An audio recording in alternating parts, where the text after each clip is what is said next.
All right, welcome back everyone to Block Party number 96.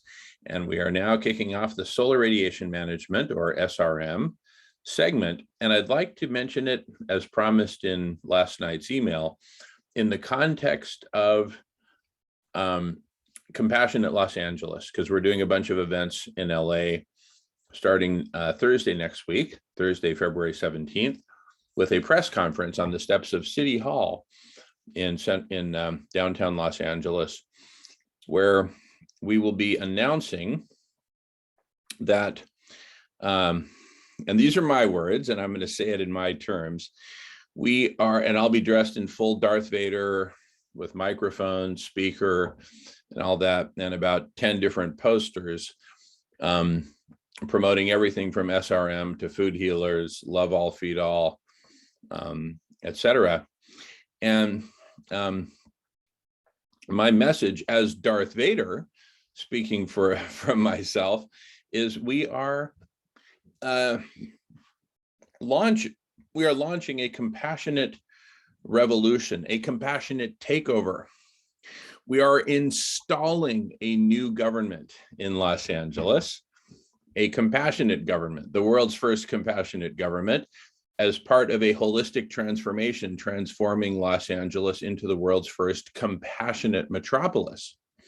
And the two lead programs for that, in terms of physical programs, are Love All, Feed All, food healers, feeding everyone plant-based foods, and solar radiation management to cool the planet in time. One focused on the needs of people and planet, because food healers is focused on the needs of people and the planet, including all Mother Earth's children, species, ecosystems, etc. And the other, solar radiation management, is focused on the planet as a whole, cooling the planet, saving the planet from death by heat, from the exponential overheating that we're currently suffering from. And each of those programs, food healers and SRM, are intended to be the first dominoes in two respective series of dominoes that will be tumbling. Because once we've met people's needs as far as nutrition, the next logical steps are shelter, healthcare, et cetera, et cetera, et cetera. Likewise for Mother Earth, as we go about cooling the planet, the next questions are, well, what else can we do?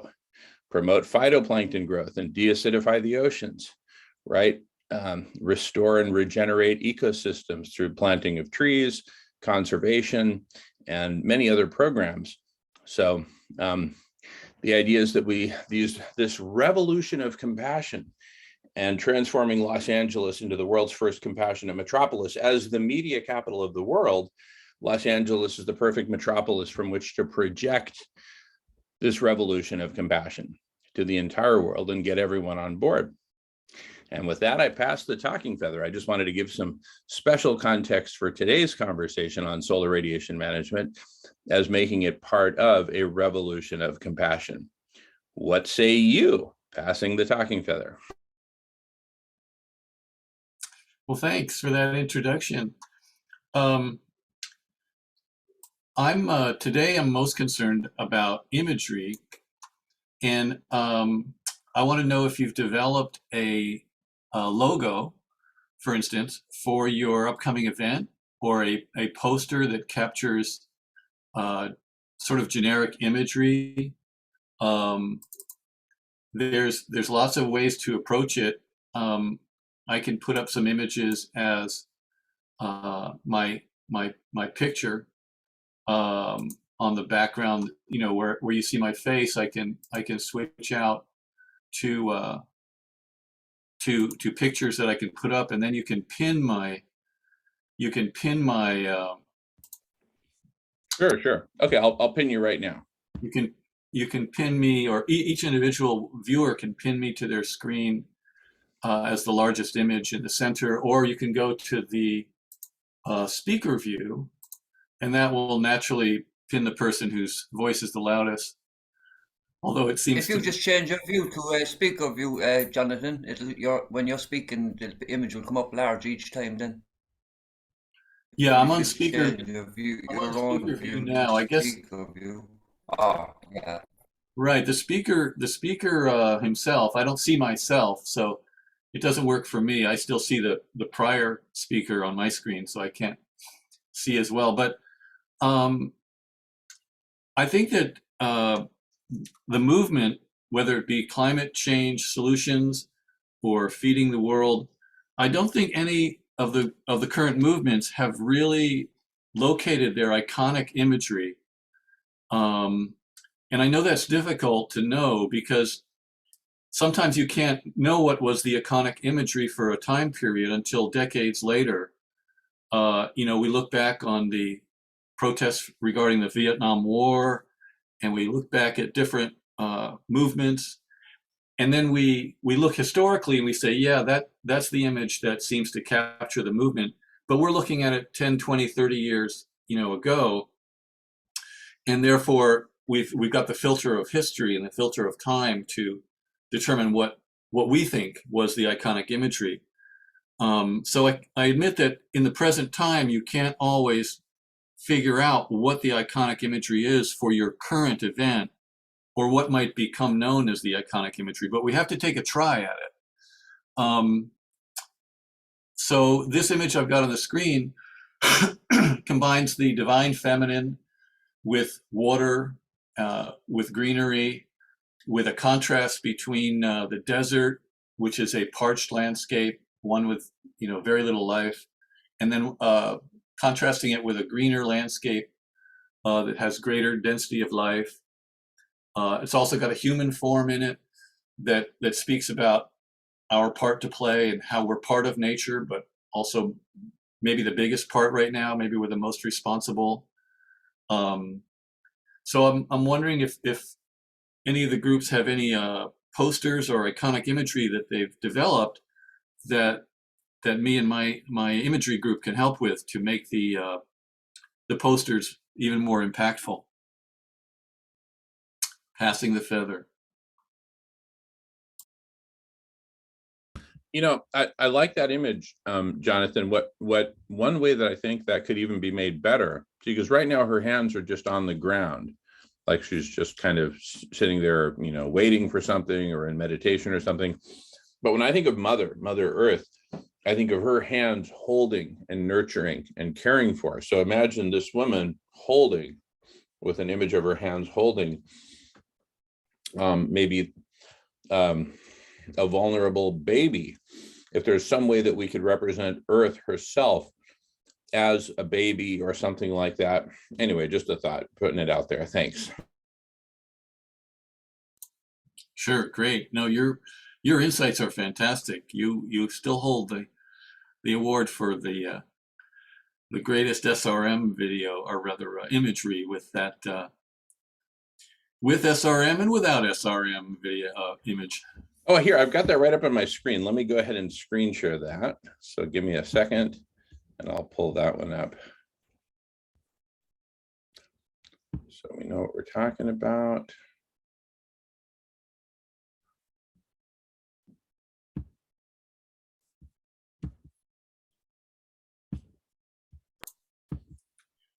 But the imagery of the beauty and health benefits of veganism has yet to be rolled out. Veganism is still considered a fringe methodology and the brunt of some jokes sometimes. But it's a beautiful evolution of our culinary arts to become plant-based.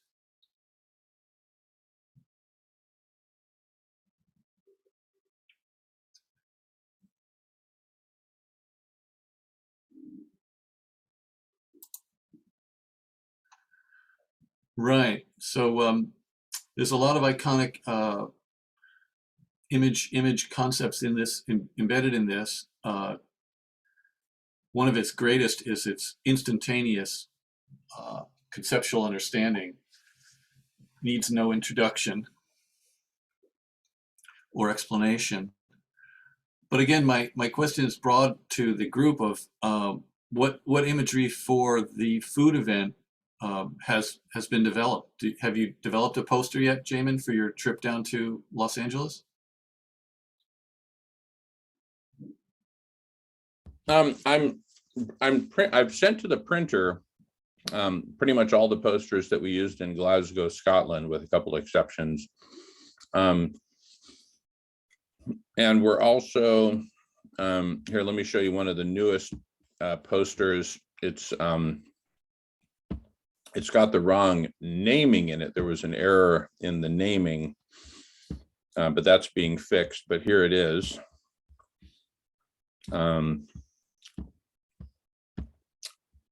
It's Princess Leia, like, in the original Star Wars, saying, "Help us, Obi-Wan Kenobi, you're our only hope." Now here it says Molly Slider. That's my graphic designer. Got mixed up on the name, but it's Molly Baszler, of course, who was just with us a few minutes ago. Help us, Molly Baszler, you're our only hope. It's Princess Leia beckoning, with R2-D2 projecting her, just like in the original Star Wars Episode 4. So we got that, but what I'm thinking is missing is, like compassionate metropolis, right?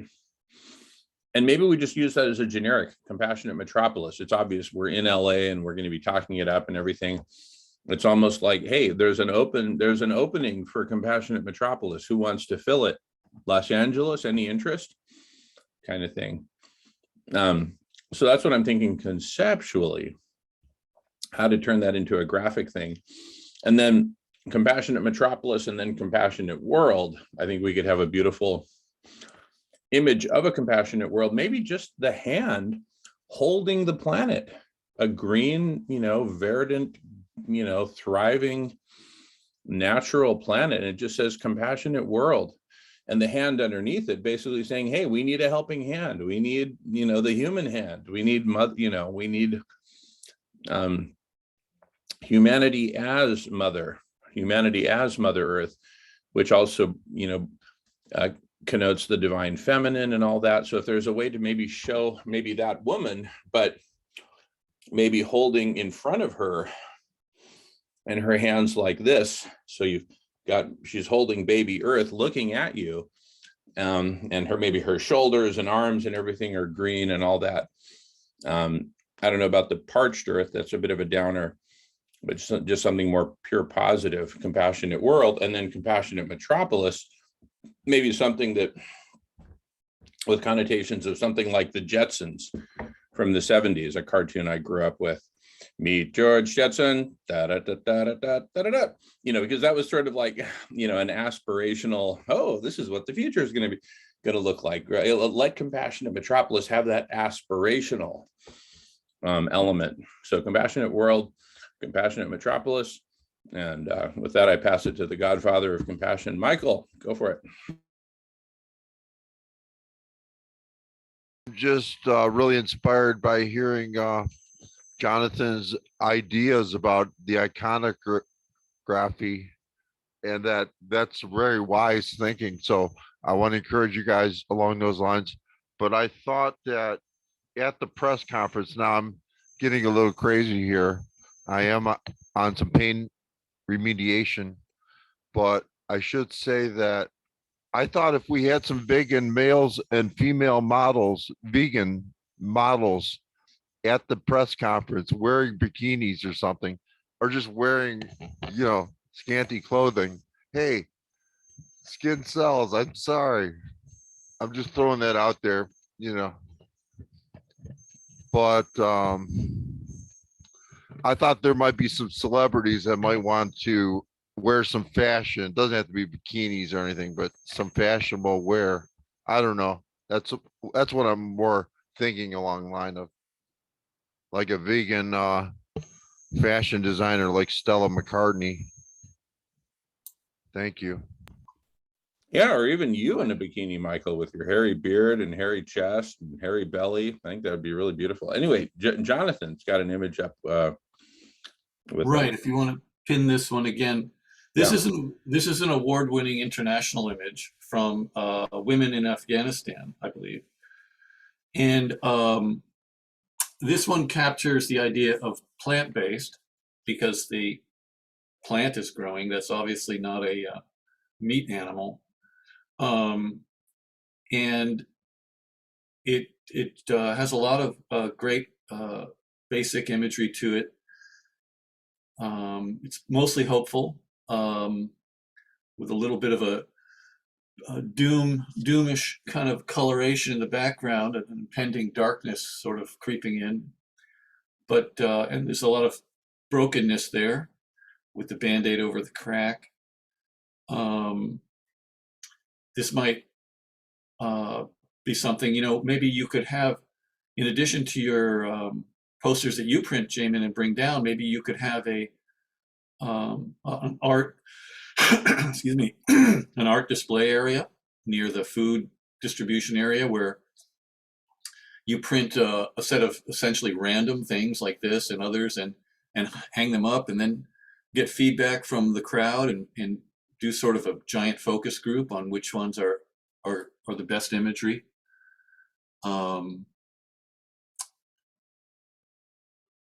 Because it's going to take some work to find the iconic imagery for this time and across cultures. There's many artists working on it, but I don't think anyone's perfected it yet, which is both a shame but also an opportunity. If there's a bunch of jazz musicians and they're all writing songs, eventually one of them will become the iconic jazz song for that decade or that time period of history, and the iconic image has, I think, yet to be drawn. So the time we spend on this can be very effective.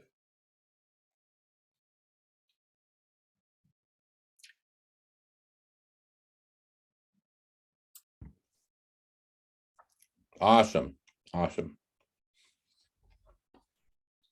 Yeah,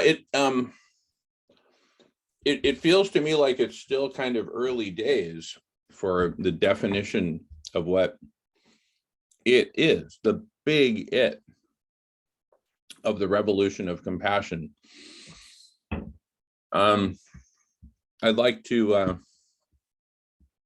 play a quick little video that most of you, I think, have seen before, which is the Hungerless Games video. But just since it captures a lot of what we're talking about, so if folks want to maybe take notes. Oh, Akil. Oh, yeah. All right, awesome. Okay, great, Akil. We look forward to seeing you this evening, and feel free to come and go. It's a continuous 24-hour block party. So look forward to seeing you then, and anytime you want to join us. Yeah, thank you, Akil. And thank you for all you're taking on. So exciting. A friend of Silas's is a friend of mine. Silas's son, oh my goodness, come live in my house, eat my plant-based foods, right? You're part of the family just automatically. So happy to have you here, Akil. All right. Awesome. All right, well, let me go ahead and play this 5-minute video called The Hungerless Games. Here goes. And feel free to take notes, and let's just see what elements of this we might want to draw upon, both imagery and words and etc. Just the overall feeling of it. Here goes.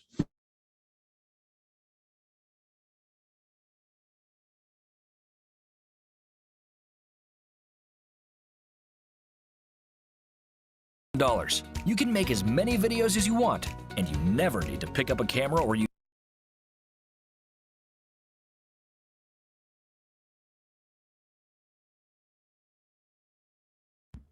Oh, whoops, wait a second. Oh, I guess they're playing another ad. Here goes. You can easily train yourself to listen faster.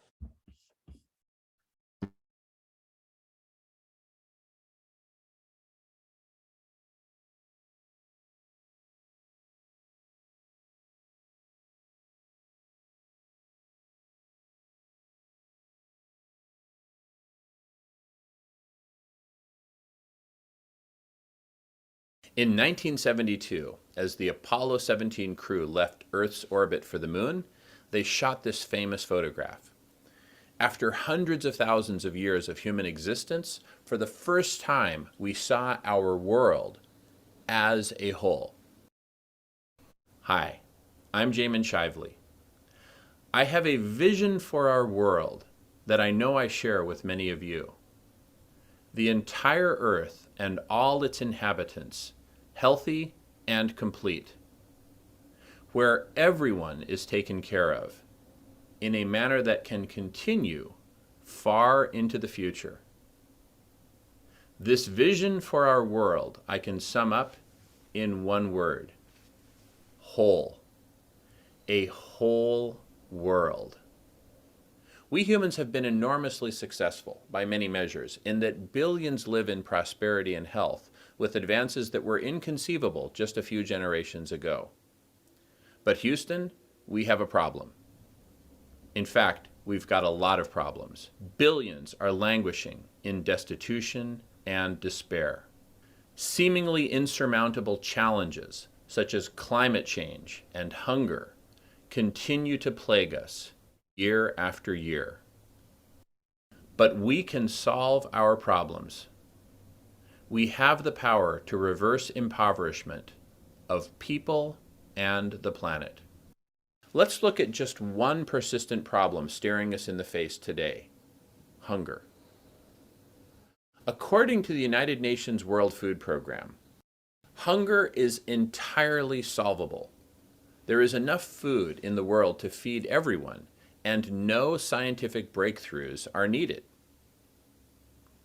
When we work together to solve hunger, we increase productivity and create economic opportunities.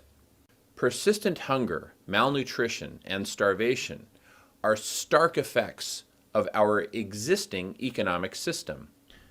Simply put, we are perpetuating an economic system that is unjust and unsustainable.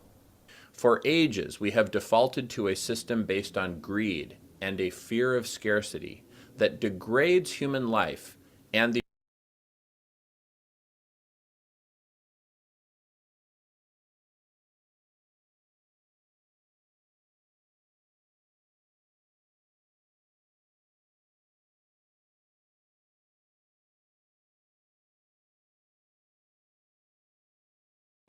All right, looks like it's buffering there. We'll just be patient.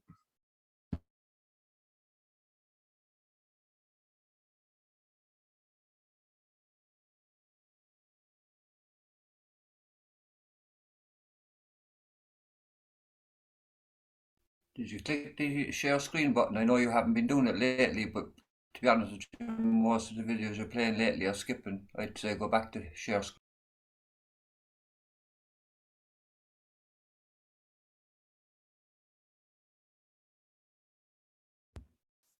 Okay.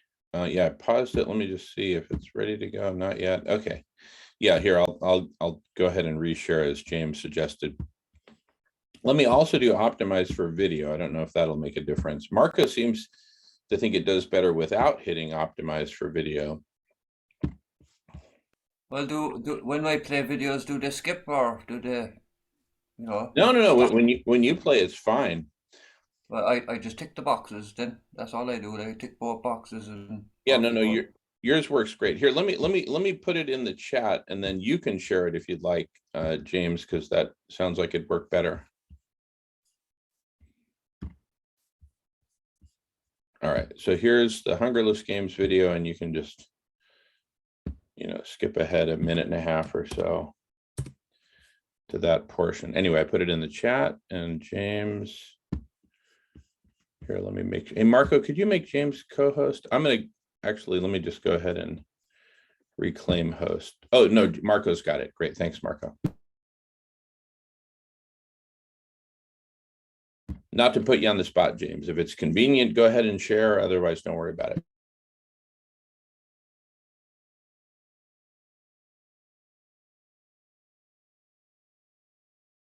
And it's 2.5 minutes in where I paused, where it got paused.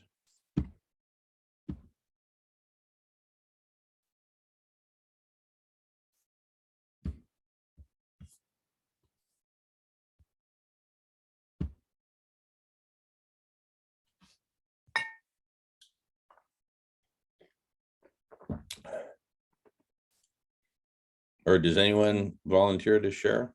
Oh, James got it. Thanks, James.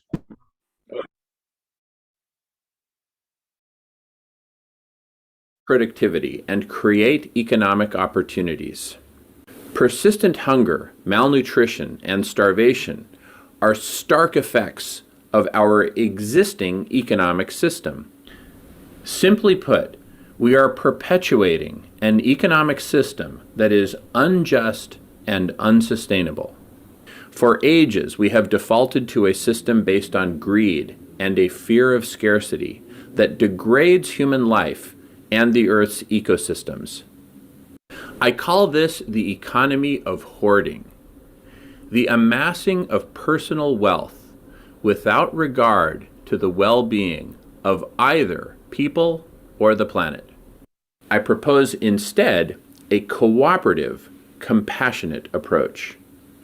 An approach that utilizes today's and tomorrow's technologies and understandings to build an economy of sharing in which surplus profit is redistributed for the good of all people and the planet. In an economy of sharing, business and trade can continue to develop and thrive in a just and sustainable manner while caring for the entire planet and all its people.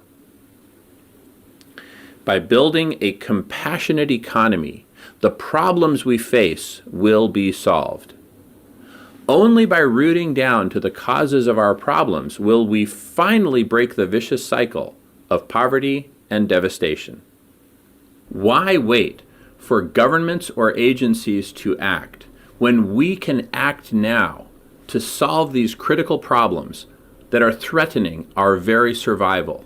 For the first time in human history, we have what it takes to collaborate and co-create on a scale and scope never before imagined.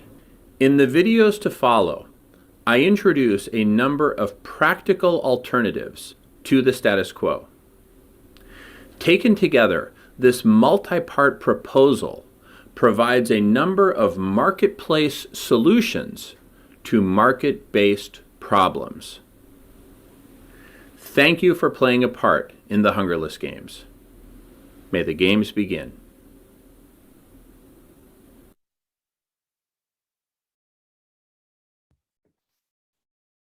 Awesome. Thank you, James. Yeah, so I've sketched out some things that are kind of coming to me, but first let me hear from everyone else. And I see Jonathan's put a new image on his screen there, which is a bit more of a kind of a negative of the frying pan and all that. It definitely connotes the problem. But what I'm really focused on, and I invite us to focus on, is on a compassionate world, compassionate metropolis. So how do we really promote this central idea of a revolution of compassion? I loved your economy of hoarding. I think we have to reframe the entire world economy in a way that calls it what it is, and that's a perfectly good name for it.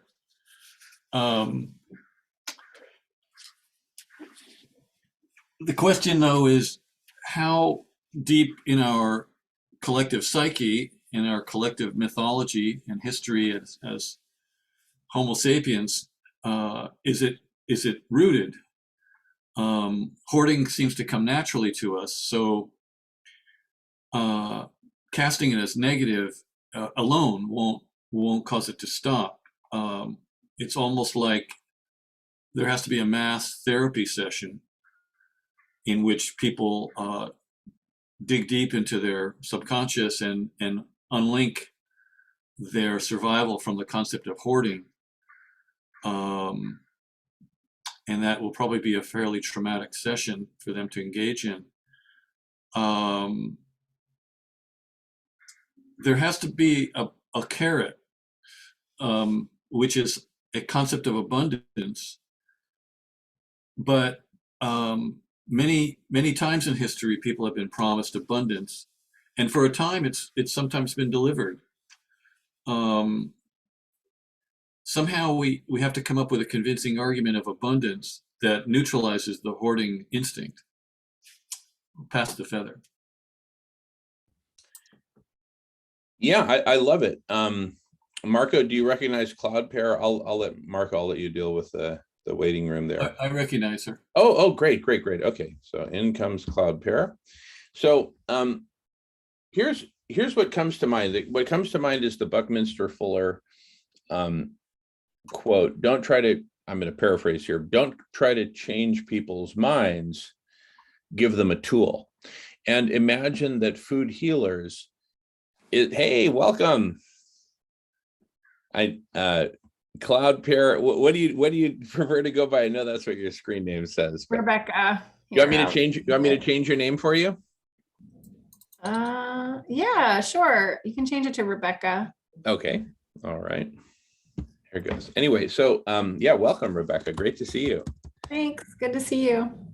We are recording and we can pause anytime. Anyone who wants to pause, just do that. But getting back to what you were saying about mass therapy, Jonathan, imagine that food healers, Love All, Feed All is that mass therapy, right?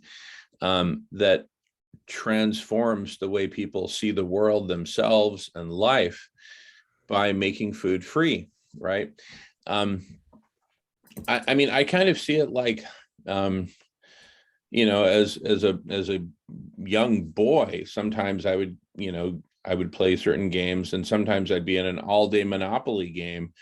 And if you've been there yourself, I think a lot of us have, you just get really into it, right? And you're not necessarily happy or having fun or anything like that. You're just obsessed. And it may be a beautiful Saturday outdoors, but you're inside playing Monopoly and you're kind of trapped in it. You're kind of trapped in the game. We often get trapped in things. And so I see food healers, Love All, Feed All, as a way to liberate people from this all-day Monopoly game of endless hoarding. And it's something experiential. It's not something you try to convince somebody of logically.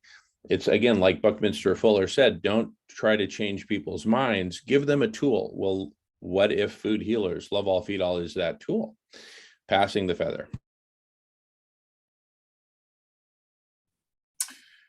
Right. A confidence that food will be there for them, and a confidence that shelter and other things are there is, you know, people will trade a lot of their freedoms for that knowledge. And I think this is the appeal of a strong leader in a hierarchical society. A strong person comes along and promises food and shelter for all, and people want to believe it, so they fall in line with whatever the philosophy of that leader is, no matter what the horrors that follow are. So the promise of abundance of the types that people think they need will cause them to take action. The trick is to not trade one hierarchical, you know, order for another, and except in certain times of history that seem vague to us or misty to really remember and understand, we don't seem to be able to do that in modern society. The closest I think we come is the Scandinavian nations, where they simply accept that they will give over 80% of everything they make over $1 million in order to have the social network that seems to serve them pretty well. And so they know that they'll be cared for, sort of, no matter what. It's a tough bridge to cross, to go from feeding people on the streets to the promise of a society that causes them to set aside their instinctual hoarding, you know, direction that they feel to go. Passing the feather.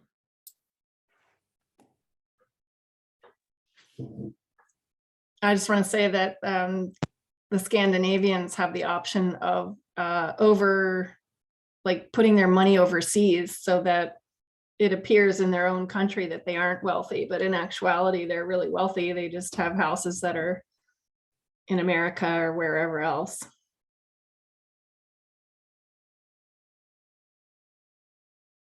I wonder how accountable,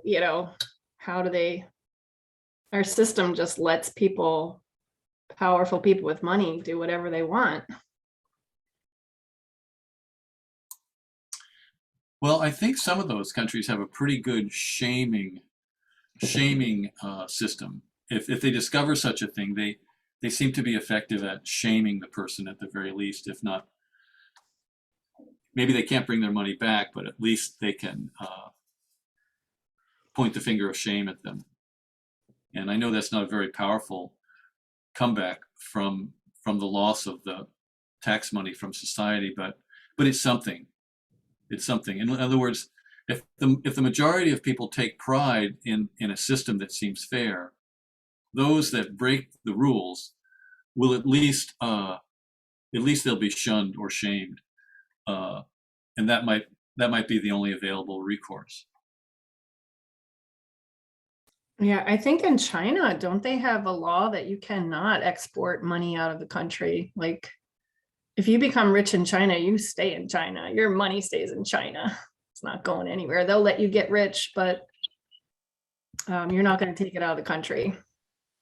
That's what I don't know. I probably saw it on some YouTube video. It may not be in the absolute chronicles of law there, but I know two specialist physicians in Sweden, and they don't hide their money, and they're glad to live right in Sweden, raise a great family, and they're honest people. So I don't know if they're in that upper bracket that you mentioned, but I'm sure that they're comfortable. But the point I wanted to make was I believe rock and roll music especially can change the world, and that's why I'm pre-producing the Concert for Earth major concert to move the world with music and the arts. Sometime in May of 2023 is our target date, but we hope to have a smaller one before then, maybe a 1,600 seat venue. So I'm just putting it out there. Any angel investors want to help with the production, please advise. Thank you. I'm working with Motown people. I have experience with a friend of the Beatles, and I work with a Rock and Roll Hall of Fame member, Billy Davis, booking. Hank Ballard and the Midnighters. Thank you. All right, Jamin's had his hand up for a bit. So let me jump in with some thoughts on this general principle or principles of, hoarding versus sharing, right? So what if we took the approach that we're going to do this as a gradual transition in phases, where maybe phase one involves not trying to end hoarding, not trying to tackle that beast in the first phase, but just doing love all, feed all, right? And I think what we're seeing is there's enough generosity out there to make that happen. And if that's the first domino in meeting basic human needs, the next one being shelter. See, food, shelter, even healthcare, all these can be provided very efficiently with very low cost per person, and just leveraging the generosity of folks who get it and who love to share, right? And then imagine that spreads, from Los Angeles to the entire world, and you have all these local communities getting into the game of compassion. And in terms of, and then that would extend to local governance, local government. And so imagine a whole bunch of local governments all around the world vote compassionate, right? Like Molly Baszler is our lead candidate for the Los Angeles City Council races this year, with primaries in June and then the final election in November. So imagine she wins and other compassionate candidates win. And then imagine as the entire the governments of the world go compassionate, then we're in a place where two things can happen. Once the governments are compassionate, number one, each local government, including national governments, can implement new taxation laws that are vastly more progressive than what we've come to take as the normal in the United States. And then, as Jonathan mentioned, or Rebecca, I think rather, sorry, Rebecca mentioned about essentially tax sheltering overseas. Once the world's governments go compassionate, then they can form a kind of a union, a united compassionate nations sort of thing, where as a whole, as a group, they both implement progressive taxation, and we agree to some norms, some shared values in terms of progressive taxation and the use of those taxes. And then the countries of the world band together to prevent any kind of sheltering of profits overseas, to evade and thus continue with the hoarding.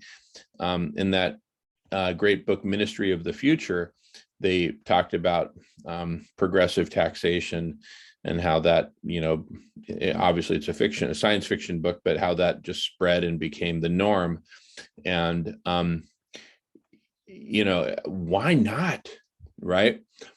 Hoarding is killing us. So at some point we need to come to terms with that, right? In today's world, it's okay if you own a bunch of forests to break out the chainsaws and chop it all down and sell a bunch of board feet of lumber for money, and then go buy some penthouses in Manhattan and Miami that you never even visit because you own so many homes. You spend maybe a couple days a year in each. I live on Whidbey Island, and that's the norm here. Is just there's so many houses that are just vacant year round, except for a 4th of July party or something. It's just ridiculous. Anyway, I'm passing the feather, and James has his hand up. Go for it, James. Thanks, John. Just in relation to what Rebecca brought up there and about corruption, and you're saying like there's ways around, taxing people and everything else. Unfortunately, as I said, like one of the largest parts of conspiracies that people don't realize is how the rich keep their money, because they have the system designed to do so, and they have all the loopholes, and they beguile us with all their own. They come out and they tell us how benevolent we are, and we're going to do this, and we're going to implement this, so that there's no corruption in our government, and nobody's, doing insider trading or anything else like that. We're going to pass this law to have that made sure that can't happen and everything else. But you'd be damn sure they always have it rigged so that it works out in the end for them. Now, in our country, when we found that the politicians were after being, getting backhanders from builders and corporate, whatever, we called it the brown envelopes. That's what we called it. They were getting brown envelopes in the back pocket for passing this, that and the other, and planning permissions and all. But when it all came to the fore anyway in Ireland back in the early 90s, 80s and 90s, there was absolute uproar from the people. And the system has changed completely in that sense. Now, the politicians that we have, as I said, they're not allowed to get funding from any corporate or any businesses or anything else. What we have is a system, which is any democratic system is the same. The people pay taxes, and the people vote in their leaders. It's as simple as that. Now, when we pay our taxes, the running government, they just have, out of those taxes, they have a fund, which is based for every time there's an election, whoever's running for election is, once they have, the credentials, then got they're entitled to run for election and everything else, then they're entitled to a fund from the government. Everyone gets the same. They run their own campaign out of this fund, and they can't use extra funds to do more than one or the other. And when they do get actually elected into government, at the end of each year, they're given, like for the year, they're given a government salary, which obviously is too much as far as people are concerned here anyway. Their pension is too much as well, but that's another story. The point is, they're given a salary for the year, and they're given expenses. and at the end of the year, their expenses are checked and they're shamed. Actually, the politicians now make it a sense of pride to show that they didn't even spend out of their expense fund, that they managed to do it on by themselves, and not driving cars or private cars, or they travel on public transport and what have you. They pride themselves on not actually spending their expense fund, like. So it's all twisted, but thankfully we have a somewhat better system that's going on in America, like. But it's just an example. We are definitely being screwed up, and people in America, Rebecca, you brought it up there about in the Norwegian countries or whichever, the Scandinavian countries, how they do this offshore stuff. That's happening in every major country around the world. I have a very interesting video there now, Russell Brand. If you want me to put on, I've just paused at just less than about 6 minutes in it, I'd say. But Yeah. it's very interesting. It just came out recently. Yeah, about go for what's it. going on with the funding in America. Go for it, James. Absolutely. Yes. Thank you.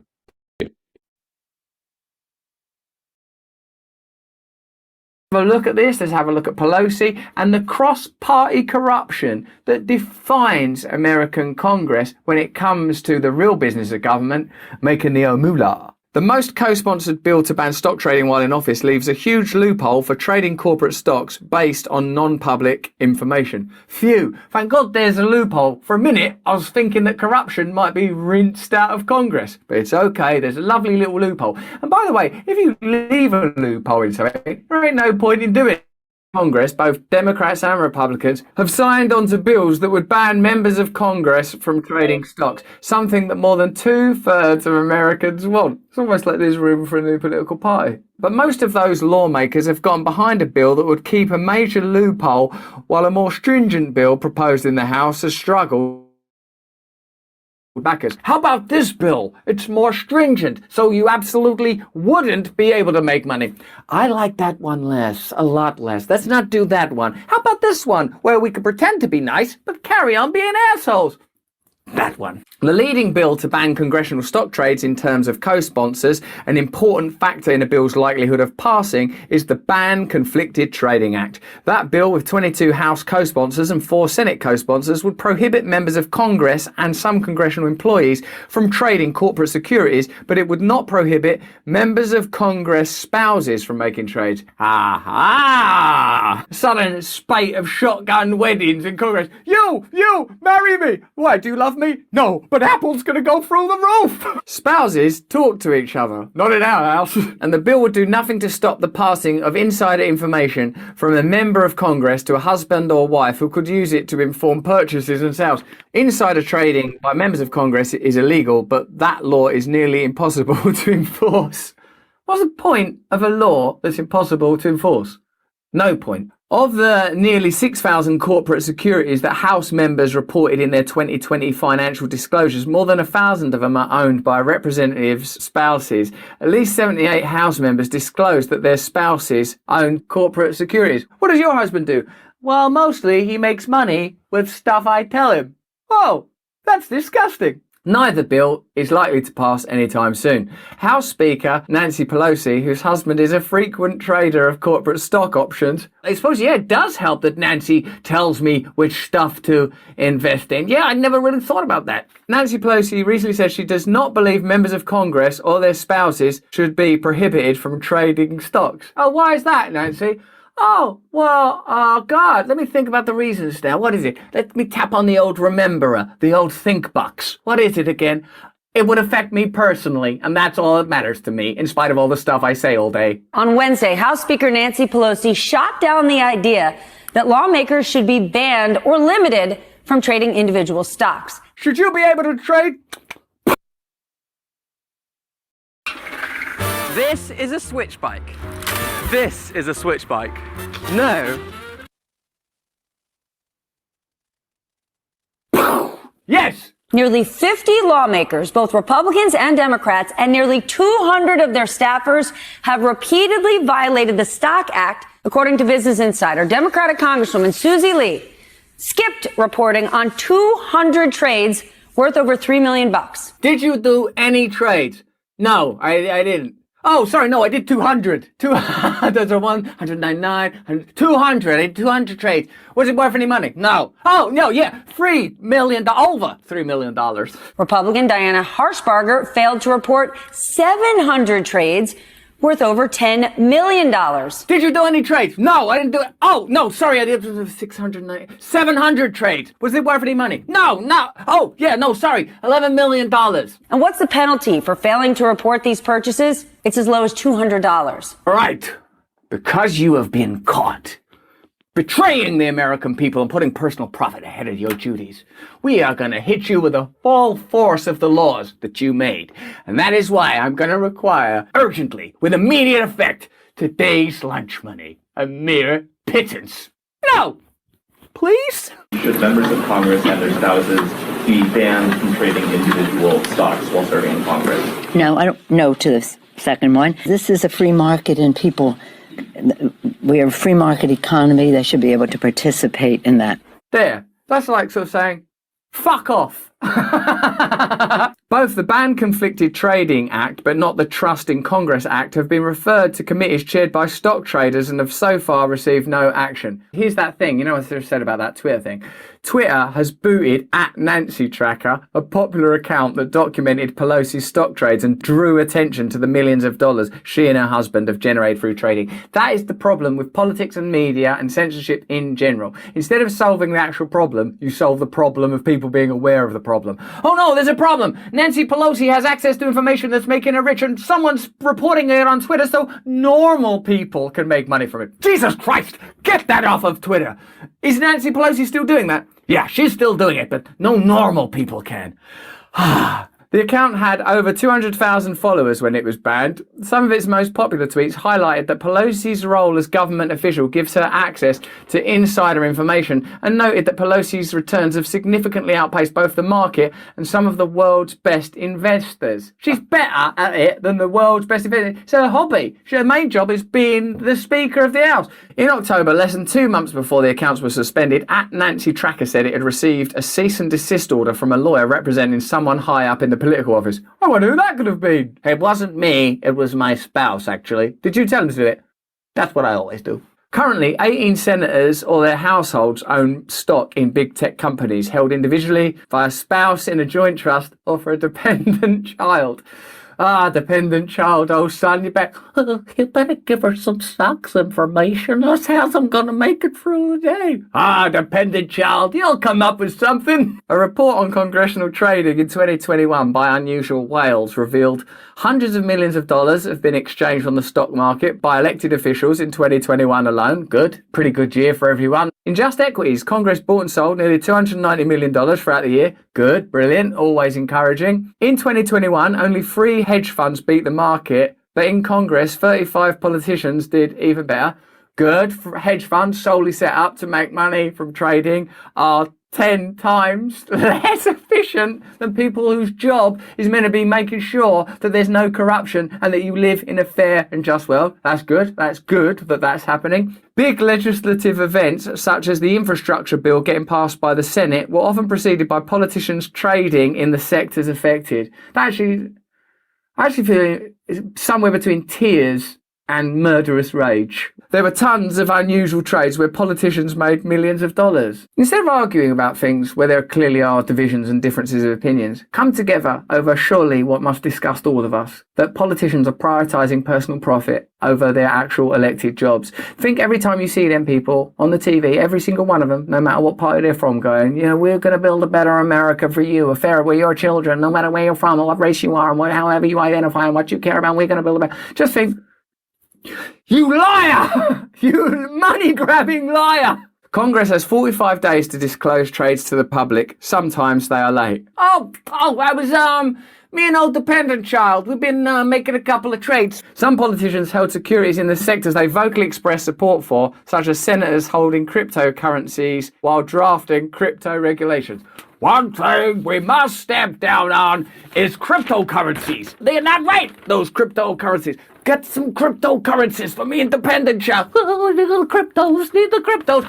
So no more of those stinking goddamn cryptocurrencies. How are the cryptocurrencies doing well? Don't you buy none though. That's for me independent child, poor little bastard. Quite clearly, quite plainly, a significant number of people in Congress put their own financial interests ahead of governing in ways that are obvious and ascertainable, discernible, that we can all see. My general assumption would be the entire system puts people in a position where they are unable to help ordinary people. The system is not established to do that. The only way that you will ever experience the kind of freedom which is your birthright is if you radically alter the system, close all of these loopholes, put different people in there, change everything. You're never going to get a meaningfully different world with either the Republican Party or the Democrat Party or this set of laws and principles. When they come up with new laws, those laws are gestures and symbols. They're more interested in changing your perception of reality than reality itself. That's never going to work. But that's just what I think. What do you think? Let me know in the comments below. Let me know the... Yeah, great stuff. Now, here's the thing. People have been complaining about hoarding for years. They've been decades, centuries, complaining about corruption for centuries. So Russell Brand, he does it in a very humorous way. It makes us all laugh. But in the end, what's changing? So what I'm proposing, to be clear, is an overall strategy that starts with guaranteeing basic human needs as basic human rights. Once we do that, because here's the thing, what is hoarding based on? Fear. Why do people hoard? Fear. They're afraid of not having enough. What does having enough mean? Well, it used to mean having $1 million in the bank or more, whatever. In today's world, with exponential planetary overheating, the threats of wars, droughts, famines, wildfires, all this kind of stuff, people are building multi-$10 million bunkers. You want to have a proper bunker to last a long time, you're into the tens of millions of dollars. Oh, you want to make it, bomb proof, this and that. Okay, you're into the hundreds of millions. And so you want a ticket to Mars, that might be even more expensive. So,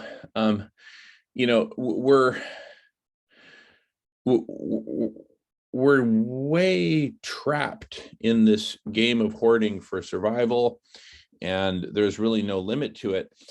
So if we take the approach, the shame on you approach, look, it might work in a small island nation like Ireland, but it's not working too well in the United States.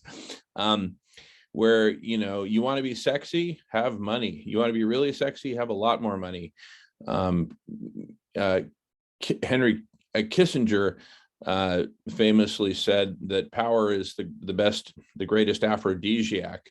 So as long as we're, living with this model of infinite hoarding, you're going to have infinite corruption. And so what if we need an actual strategy to get out of this trap, the money trap, the hoarding trap, the devastate, destroy and rape Mother Earth for personal gain trap. And so what I'm proposing is a strategy to get there. Start systematically making basic human needs, basic human rights, to remove the fear and to create a safety net that's actually really high, right?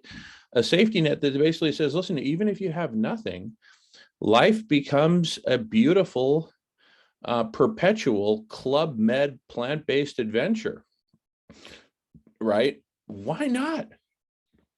Let's take away the fear, which is at the heart of people's need to hoard, right? I'm afraid, so I hoard. There, I said it, right? And I find it liberating to say it. No, I've said a number of times right here on this channel, I'm addicted to money. I'm not proud of it. I'm ashamed of it. And nonetheless, it's here. It's real. It's in my life. It's in my world. And I'd love to break free of it. But I want us to all break out together. I don't want to just break out of the prison. Let's all break out together. Let's eliminate the prison. Let's dismantle it. And I mean, the world is so rich. We've got so many resources, tools, technologies, etc. This could be a paradise on earth if we use them for the common good and took care of everyone. Nancy Pelosi is disgusting, as are all these politicians, corporations, etc. So but we need a strategy. Anyway, I've made my point. Love to hear other people's thoughts. Passing the feather. Thank you.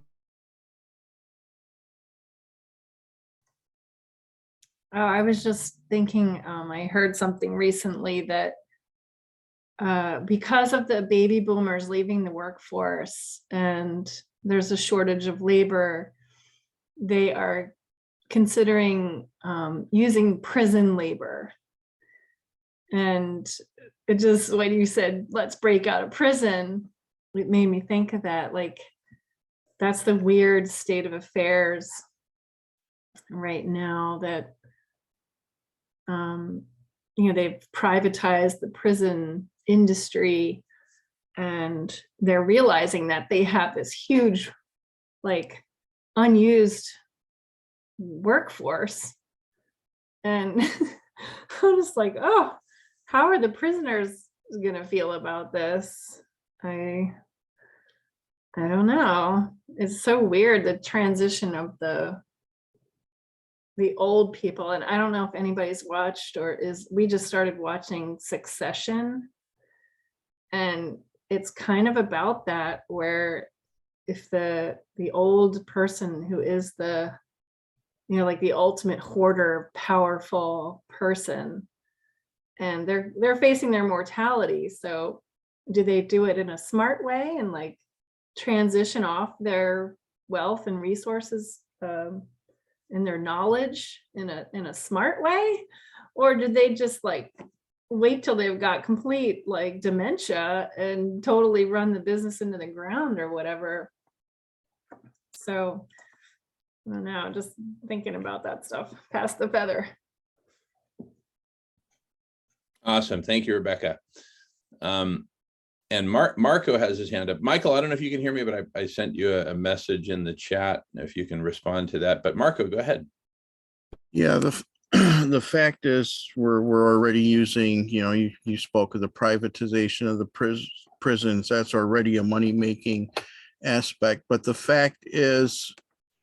absolute fact is, under the law, we never really abolished slavery. We only abolished most of it. Neither slavery nor involuntary servitude, except as punishment for crime whereof the party shall have been duly convicted, shall exist within the United States or any place subject to their jurisdiction. That means anybody committed of a crime is legally a slave and can be as such. Yes, sorry, Marco. Yeah, you get caught smoking a joint, throw you in prison, and now you're a slave. And the likelihood of getting busted for illegal possession of cannabis, if you're a person of color, is 10 times the likelihood of getting arrested if you're white. So we're right back where we started from in the 1700s and 1800s, pre-Civil War. God bless America. Yeah, now we've put we've orchestrated our way through COVID with the usual way politics handles any disaster. Never let that disaster go to waste. See how we can use it to our advantage.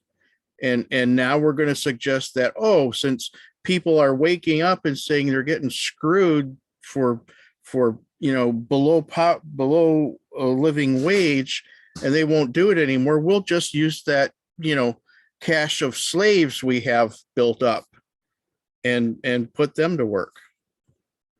This is bullshit. And it's sickening. And with that, I pass the talking feather. Yeah, it is sickening. And I mean, it's not just 10 times more likely to get arrested for possession of cannabis. It's anything, really. If you're black, you're 10 times more likely to get stopped anyway for any particular cause, even if they have suspicions that you might be thinking something. No, at this stage, it's fucking, you could be stopped and arrested. But the point is, yeah, in America, I mean, the rest of the world is it for what it is. Prisons are a business, they're privatized. When you privatize anything, then they have a responsibility to their shareholders. And when you have a responsibility to a shareholder, there's a law in America that a corporation is a person. So therefore, when you have a responsibility to a shareholder, you're not breaking the law when you're actually acting out of responsibility for that person. That's how Exxon were able to get off with the fact that they knew all the time about the fossil fuel industries and what damage it was doing to the planet since early in the 50s, when they actually, instigated the research to see if there was truth in it, and their own research came back and said, yeah, we're destroying the planet. And they said, well, we can't tell people that anyway, and we have a responsibility to our shareholders, so we're not doing anything wrong if we don't tell people, like, you know what I mean? So that's their way out of it. And it's the same with prisons. They're a corporation, they're privatized, and they could do what they want with it and get away with it. And the fact is that while America thinks and accepts this as a way of life, like if you look at China, there's a situation in China with more or less concentration camps or whatever you'd call them, like, but Uyghur people, they're being fucking it's against, for their religious purpose and everything else, they're all being detained and everything else. But basically the Chinese putting anyone in prison, they work in factories and produce a lot of their stuff and everything else. And America, along with the United Nations, are saying that this is a crime against humanity, like, you know what I mean? It's slave labor, you know what I mean? So they're calling China out on one hand for doing it, and yet they fucking literally put it into the private hands of corporations in their own country and back it and don't say nothing. And now they're actually even talking about bringing these people out to do the menial jobs that they haven't got workers to do for, because they won't pay them a decent wage. Yet Pelosi and her husband will make millions in a year just from insider trading. People have to start waking up to this, like. I mean, it's as simple as that. Call it for what it is. As Marco said, slavery, slave labor, and it's a fucking disgrace. Sorry. Have you guys already talked about the trucker strike? In Canada? Mm-hmm. We talked about that a little bit yesterday, but feel free to give us an update. Sure. Well, I was just thinking that, to me, it represents like the Achilles heel of the system, because the truckers we depend on that infrastructure for our food. And I would think that the corporations, that make money off of food, they depend on the truckers to make their profits. And the truckers are not as vulnerable as the everyday person, because they have used their equipment to their advantage. They've just parked their big rigs on the streets. And have you guys watched Paul Beckwith's coverage of the trucker strikes? I mean, I just felt very emotional watching that, because it's just like everyday people, families. It's not just truckers there blocking the streets in Ottawa. It's like families. And they're just, the police aren't bullying them or anything. The police are just kind of walking around and observing. And it seems pretty disruptive to me. I mean, we're feeling it here. A lot of the shelves in our stores are empty because our food is delivered by those truckers. And so, in terms of power and power to change the system, it seems like the truckers might be where it's at. But I don't know how powerful they truly are. Like, how long can they last? And I guess they're getting what they wanted, maybe, and so everything will just go back to business as usual. But I don't know. Did you guys have any thoughts about it? Well, from what I heard yesterday, as far as I know, they're after winning, more or less so far. I know once it filters through now, and it's all. But I mean, the government are going back on the restrictions now, and they're ending restrictions and everything else. So they're getting more or less what they wanted in that sense, I suppose. But I know the protest is still going on. But yeah, you're right. It is a very party atmosphere there and everything else. There's always a fringe element shows up to some protests just to jump on the side of it and whether that be right-wing crowds or whatever else. but they're only in the minority. The majority of it is going on very peacefully. They're blowing up bouncy castles for the kids and everything, and barbecues. People are coming and donating food to them and everything else. So it's a good atmosphere there. And even though, you know, it's funny how the government claimed it to be a state of emergency. I seen a very funny meme actually yesterday. 3 pictures on Facebook. One was British Columbia underwater, a state of emergency called. The other one was British Columbia on fire, and a state of emergency called. And then there was the pictures of the party atmosphere downtown Ottawa, and it was called state of emergency. Like, I mean, in fairness, you know what I mean? So I hope they're going to win through anyway, as far as I'm concerned, and they are a great example for everybody else.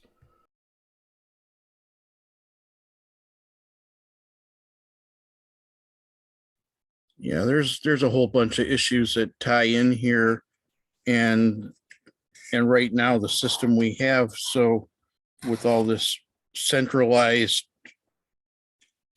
warehousing and growing and the need to truck things, more decentralization of our production of food and many other things are the answer to a lot of simplifying our lives and making things less damaging to the planet. Right now, you know, all it takes is 3 days of disruption of trucking and a city goes without food. They have 3 days worth of food at any given time because of our dependence on the logistics system that's set up. So things have to change. And right now our best thing is to, as I see it, is to focus on solar radiation management and feeding people sustainably. And that's, you know, all the local food healers programs being expanded so that there's food healers in every zip code. And that's what we're working on. With that, I pass the talking feather.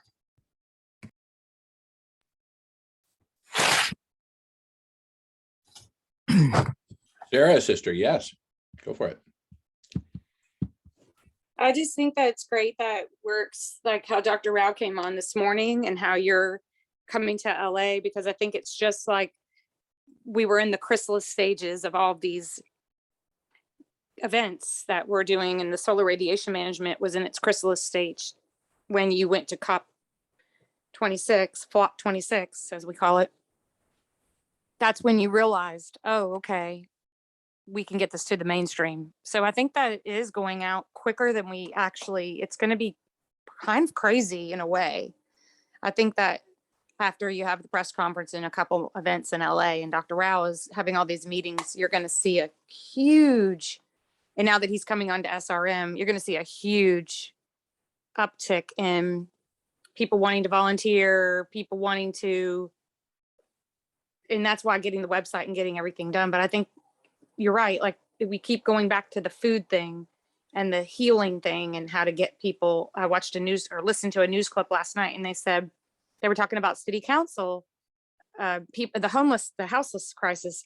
And the one newscaster said, well, it sounds like these voters or these people don't believe that any of these people are ever going to help with the houseless crisis. So even people, you know, here that are working on this issue still feel conflicted. And that's why the food healers thing has to, and the SRM have to go in conjunction together so that we could show people like this is going to happen, this is happening, and it's just going to just keep growing. I think that we don't realize the wave is just about to come, and there's going to be a lot of people. We're going to have a lot more tents is what I'm saying. So I really hope that people get on board with the SRM too at the same time. I don't know why they wouldn't. I think that if we give them like the project we were talking about, I don't know if Bill's still planning on coming down or coming on today or how he's doing, but I think it'd be great if he was down there to talk to the people, because people that are receptive to the food healers are going to be receptive to also fixing the planet at the same time. Thank you.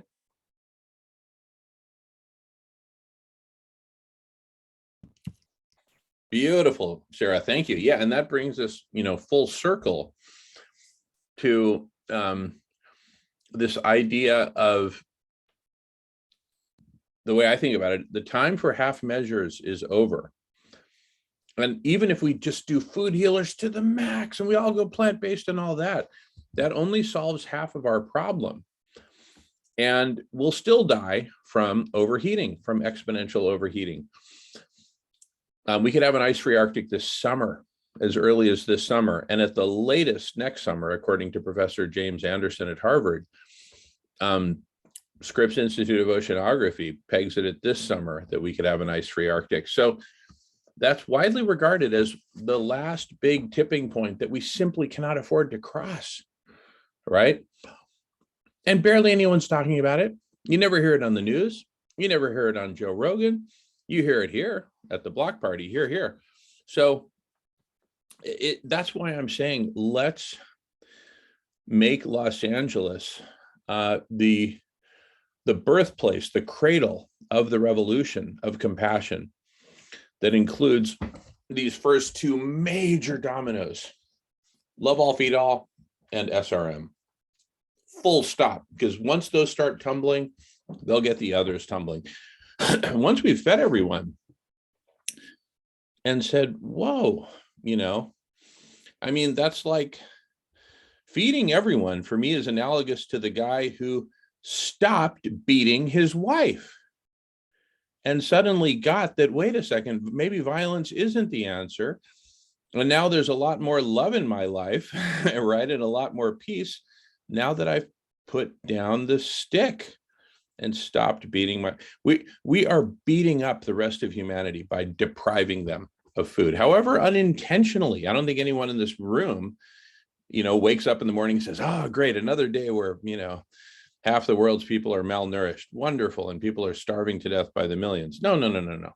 But unintentionally, we're causing it by participating in a system. And that's the point I'm going to make in Los Angeles. I'm going to make the point, as Darth Vader, I'm saying, we are taking over, right? We are installing a new government. It's a compassionate takeover, right? What do you mean installing a government? Well, the first point to make is that every government on earth has been installed by someone. The United States government has famously, through the CIA and military and paramilitary, has installed governments all around the world. The Los Angeles government is installed by the rich. We have government by the rich for the rich in Los Angeles. Nancy Pelosi is a prime example of government by the rich for the rich. So yes, the first thing to acknowledge is all governments are installed. Let's install the right one, and let's let the people do the installing rather than some special interest group like the rich. Everyone can agree with compassion. When I say everyone, sure, there's an occasional sociopath who doesn't believe in compassion. But, aside from those handful of outliers, people believe in compassion. Let the people's will be done, a compassionate government. So yes, we're instigating regime change in Los Angeles. And I'll be saying this right on the steps of Los Angeles City Hall. The government inside this building, it's government by the rich for the rich. Give yourselves a big pat on the back. You've done it. And now look, you're killing us all. You're killing the planet. You're killing species. You're extinguishing life on Earth. So, you had a pretty good run. Again, congratulate yourselves for what you've done. Now it's time for a change. Otherwise, we all die, including you, including the wealthy, right? If nothing else, this is fire insurance and pitchfork insurance for you, right?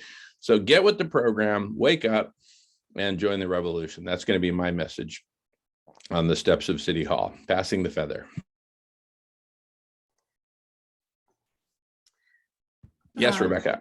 I'm just thinking about the 3-day time frame and the way to engage with maybe the 50% of the population that doesn't think this is urgent. Like the media has made people think they have anywhere from 10 years to, 80 years. They throw out 2030 or 2050 or 2100. But so to get through to that 50% of the population that thinks they have a lot longer than they do, and to start that conversation about compassion and how do we change things, it's like in the end, if people, like I always try to ask people, what's your time frame? And depending on their answer, you kind of know where you might stand with them. Like, my time frame is varying from like 3 days to 3 months to 3 years. I'm kind of my mood is like, depending on my mood, I think, oh my God, we only have 3 days left, and then my mood is like, oh, you have at least 3 years. So, maybe I should go visit my sister, like it. But I think that's great. If 50% of the population is on that same playing field, and they'll buy into the compassion and the food healers and the SRM, they'll buy into it and get behind it without question. But the 50% that thinks they have a lot longer, and I feel like maybe they're the powerful 50% because it doesn't seem like anything's changing. Like, how do we convince them? And maybe an opening line is, what's your time frame? Like, do you think the polar ice caps are going to melt like in this fall, or in 3 years, or 2100? And then maybe if there's rebuttal points for debate, like how do you then deprogram them or argue it out with them? I wonder if you guys have produced any like rebuttal sheets when you're trying to talk to people about stuff. Like I worked as a telemarketer once, and I was really young, like selling credit cards or something. And they had this rebuttal sheet that I would just read off the rebuttal. Like, I didn't even know what the hell I was doing. I barely knew what a credit card was, but I was selling them because all I had to do was like read off this sheet. And these people were signing up for credit cards. I'm like, wow, I just wonder if that kind of thing can still work, and maybe work for good if we had the smarts to actually produce that rebuttal document that people could learn. And I just always feel like you need to have something positive to give people. Like, I just can't bear to spread any more negativity. It's just so heartbreaking. And so when you give them the news, like, you start arguing with them, like, yeah, well, we only have three days left to live. You got to have but those are going to be fun days. Like, they're going to rock. We're going to have a good time for these last 3 days. And this is why, and this is how. And I love the image of the Titanic where the musicians kept playing. I love that. I don't know how useful it is, but passing the feather.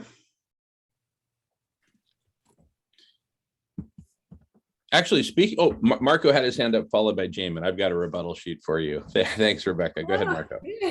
No, go ahead, Jamin. I kind of lost my train of thought. Okay. So here's a rebuttal sheet that we showed at COP26, right? Cool. And so you see it says replies to objections to marine cloud brightening. It will upset weather patterns. I'm not going to read through them. I'll just show quickly. It will take years or decades to decide if it's working. It will reduce progress. My favorite is at the top here. Marine cloud brightening does nothing for ocean acidity, is a rebuttal to marine cloud brightening. Here's Professor Salter's response. Professor Salter is in his 80s. True. Neither does it turn base metals into gold, cure AIDS, persuade people in Scotland to vote conservative, or here's my favorite, make 82-year-old engineers attractive to young women. See this image up here? Doesn't that just say it all? So that's hilarious.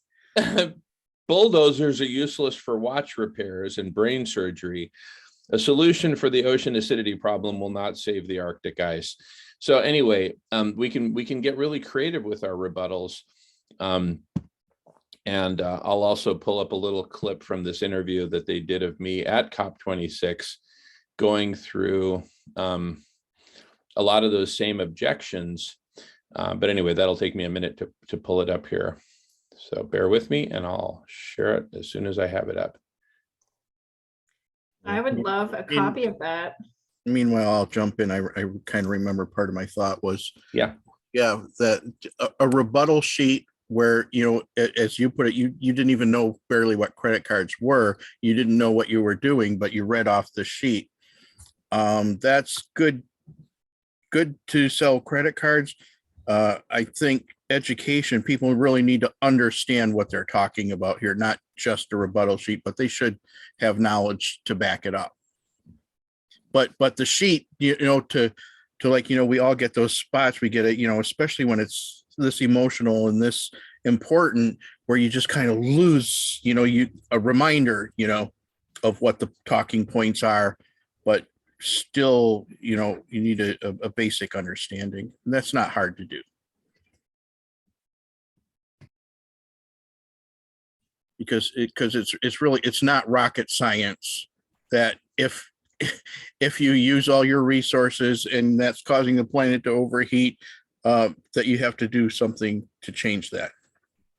It's that simple. This is bad. Now we have to fix it. And with that, I'm complete. Have you guys watched the NOVA documentary on geoengineering?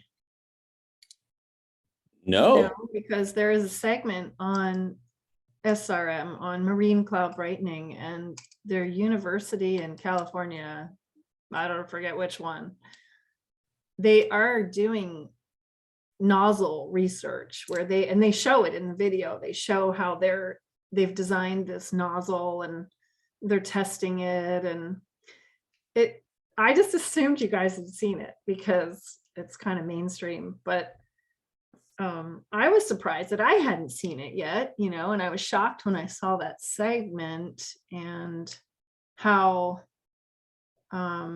sometimes I feel like, maybe all this research is really being done in the halls of these universities, and they have been pounding away at it, for years, and they just haven't figured how to, they just don't have the intelligence or the skill or the engineering power to be able to do it.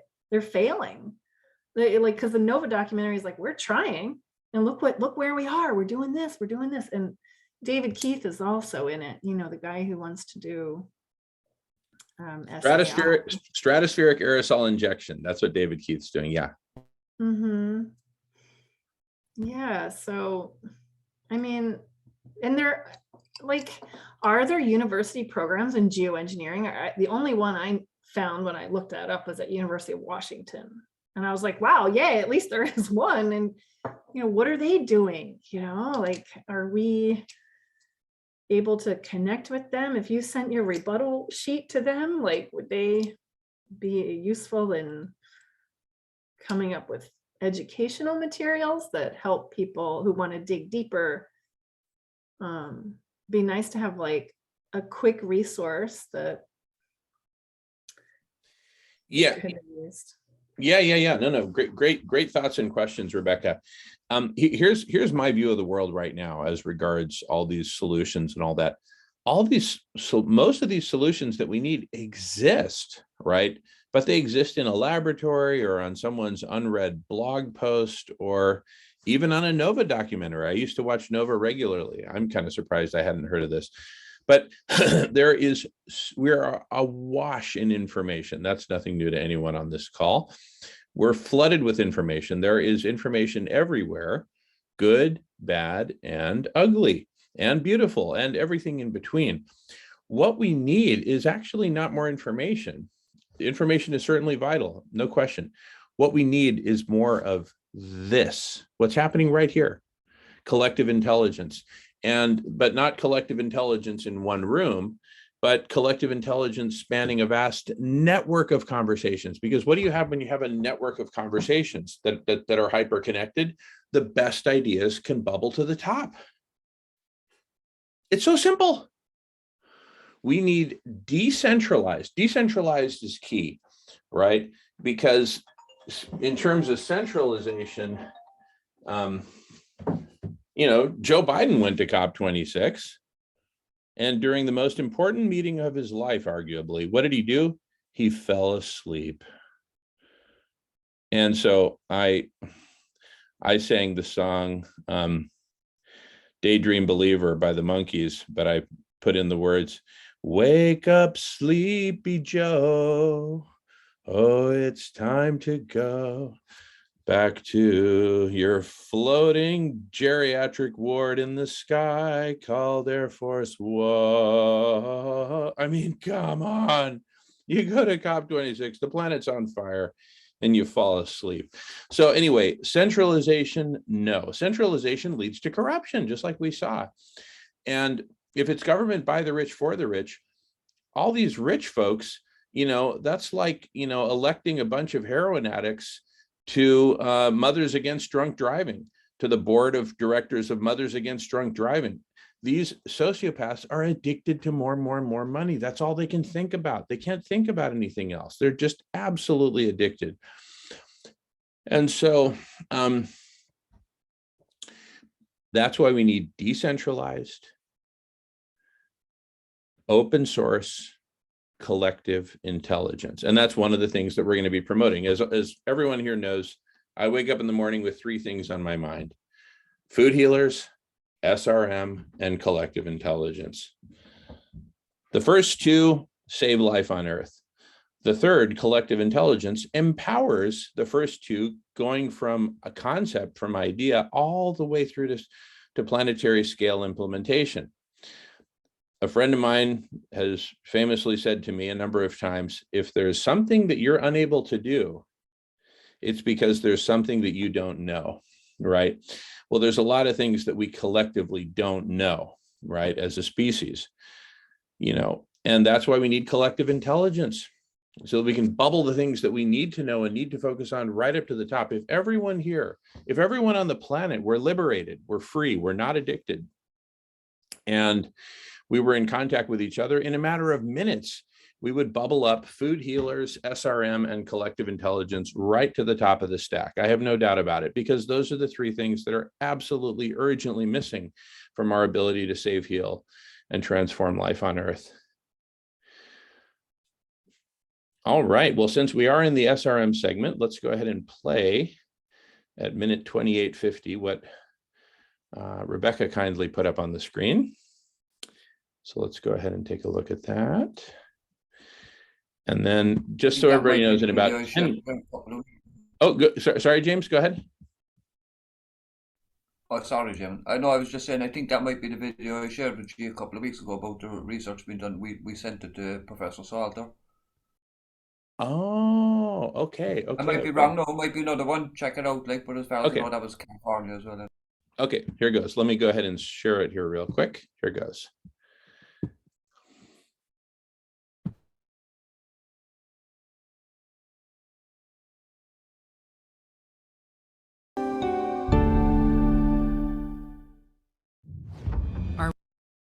And do so over enough of the ocean that we would have a significant impact on the global temperature. But how do you make saltwater particles and launch them up into clouds? What we need is a nozzle, like you'd see in a sort of a snowblower, except that the particles that we want to produce are about 1,000th the width of a human hair. So Sarah's working with an engineer who knows all about machines for spraying superfine droplets, a concept developer of the earliest inkjet printers. In a different life, I was an engineer and a physicist. I couldn't enjoy retirement anymore and just sit there, watch what's going on. Once you know what's going to happen or might happen, you can't sit down and say, yeah, I'm just going to enjoy life. Armand and his team of retired scientists have been developing a cloud brightening machine for over 10 years. They have been self-funding this research in borrowed lab space. Park is a really good place for them because of our history with aerosols. PARC, or Palo Alto Research Center, has infused the Marine Cloud Brightening Project with fresh expertise and cutting-edge tools. Here, Kate Murphy can make aerosols from just about anything. This is our deep conditioner. Aerosols are tiny particles suspended in air. This is ketchup. For clouds, they're not going to spray ketchup. But Kate can help the team design a nozzle for spraying salt water. Let me just give it a little water, okay? Okay. Kate's expertise will help optimize the size and speed of the particles to propel them into marine clouds. So you're going to be redesigning the nozzle based on your computational fluid dynamics. Well, we hope to be able to understand the effect of multiple nozzles. So we would want to measure things like velocity and direction. These crisscrossed laser beams can help reveal whether Armand's nozzle will hit the mark. The lasers are at power. It looks like our signal's pretty good. So can you measure the vertical velocity? Do you have a measurement of that? That Yes. would be of great interest to us. Park will be working on developing a full spray system, and then we would want to move outside into real atmospheric conditions. On the other side of the world, outdoor research has already begun. Armand and the team have shared their insights with researchers in Australia who are testing cloud brightening as a way to cool the waters surrounding the threatened coral of the reef.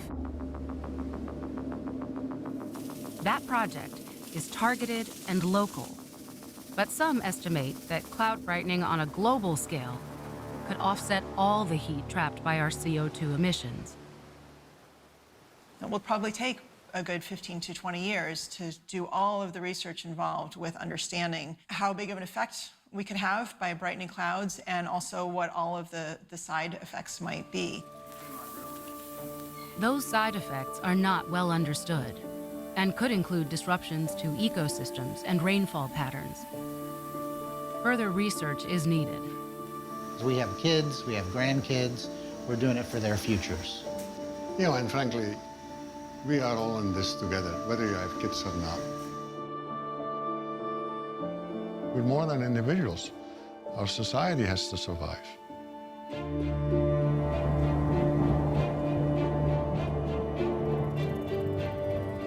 We're facing a problem that's getting worse, not better. Do we need to consider more extreme measures? In 15 years, 20 years, humanity may find itself at a point where impacts are so big that there's a very large demand for fast action. To prepare, Frank Koich is starting now by researching a controversial technology that goes further than brightening clouds. It would brighten the entire planet. Putting particles in the stratosphere could reflect back some sunlight to space, reducing the amount of sunlight that hits the surface and cooling down the planet. The effect would be immediate. We know this works because every time a big volcano goes off and it injects aerosols into the stratosphere, the planet cools down. That's the idea behind solar geoengineering. It's like drawing a curtain over the face of the Earth. The first time you hear about this, you think, well, that sounds like a really bad idea. How could that not go wrong? But what we're doing to climate as humans, that really, to me, starts seeming also quite scary and crazy and really worrying. The fact is the CO2 is in the atmosphere. Without a time machine, we can't make it go away. We want to, in the long run, do carbon removal.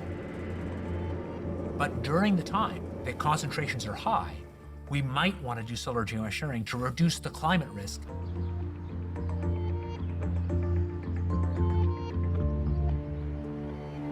All all that is hard mounted to us. Yes, that is exactly what I was. And then there's the balloon up there. Frank and David's team is designing a first-of-its-kind experiment called ScopeX to investigate the impacts of solar geoengineering. The only place I see that conversation getting sticky is where we do risk assessment on it. If you put these particles out, what happens when these come back down? What happens when it gets into the environment? Are we endangering people? There are lots of things that we might need to know where the existing experimental background is bad. You actually have to go out and make measurements.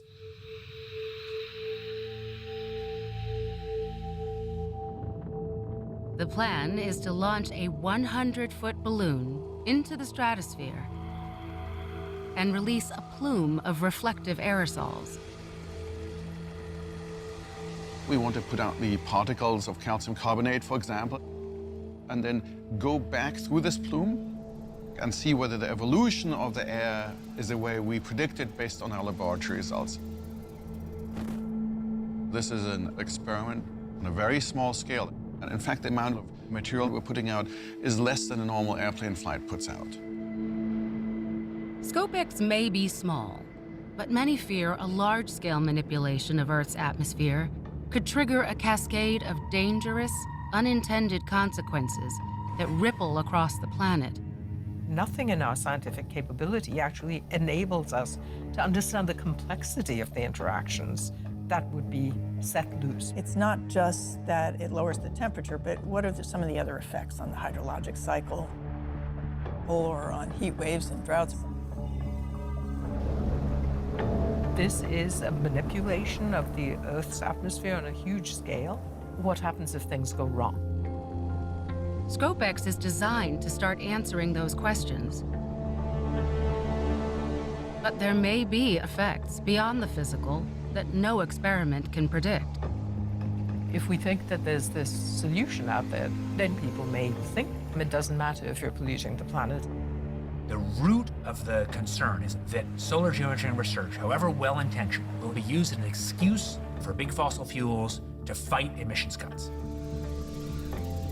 It's just like a sci-fi dystopian novel or something where we continue to just belch all this CO2 into the atmosphere, but hey, it's okay because we got these little umbrellas that are, hiding us from the sun.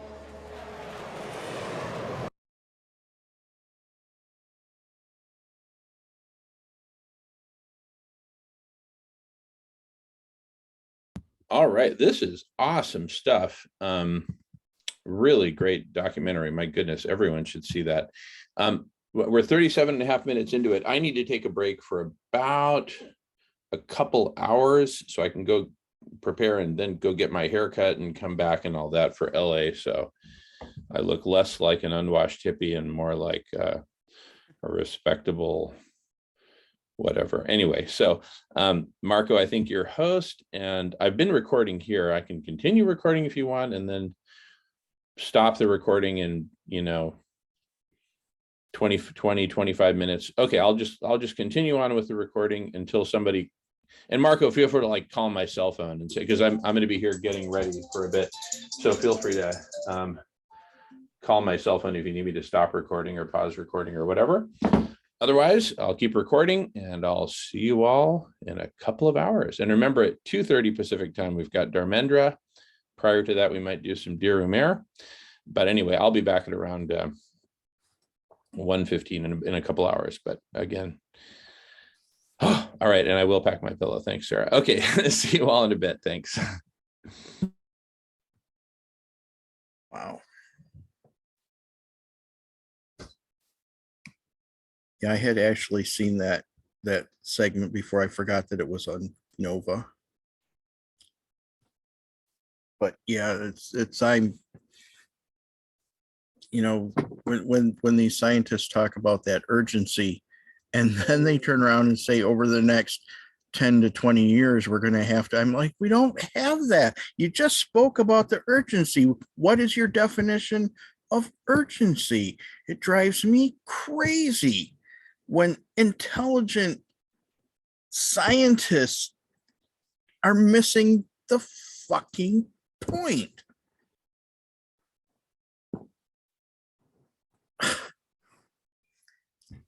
Yeah, it's about the time frame. And I didn't realize, I thought it was at some university, but these are retired scientists at Palo Alto. And that's the other thing. It's like Professor Salter. He's been funding his own research for hiring interns to help with his work and paying out of his pocket, out of his retirement. It's crazy that the people seemingly doing the most work on this are self-funding, unless the governments are all up there secretly planning a surprise party for us to say, hey, we had the answer, we just wanted to be dramatic. It's like, yeah, I really don't think we have that to look forward to. It's just,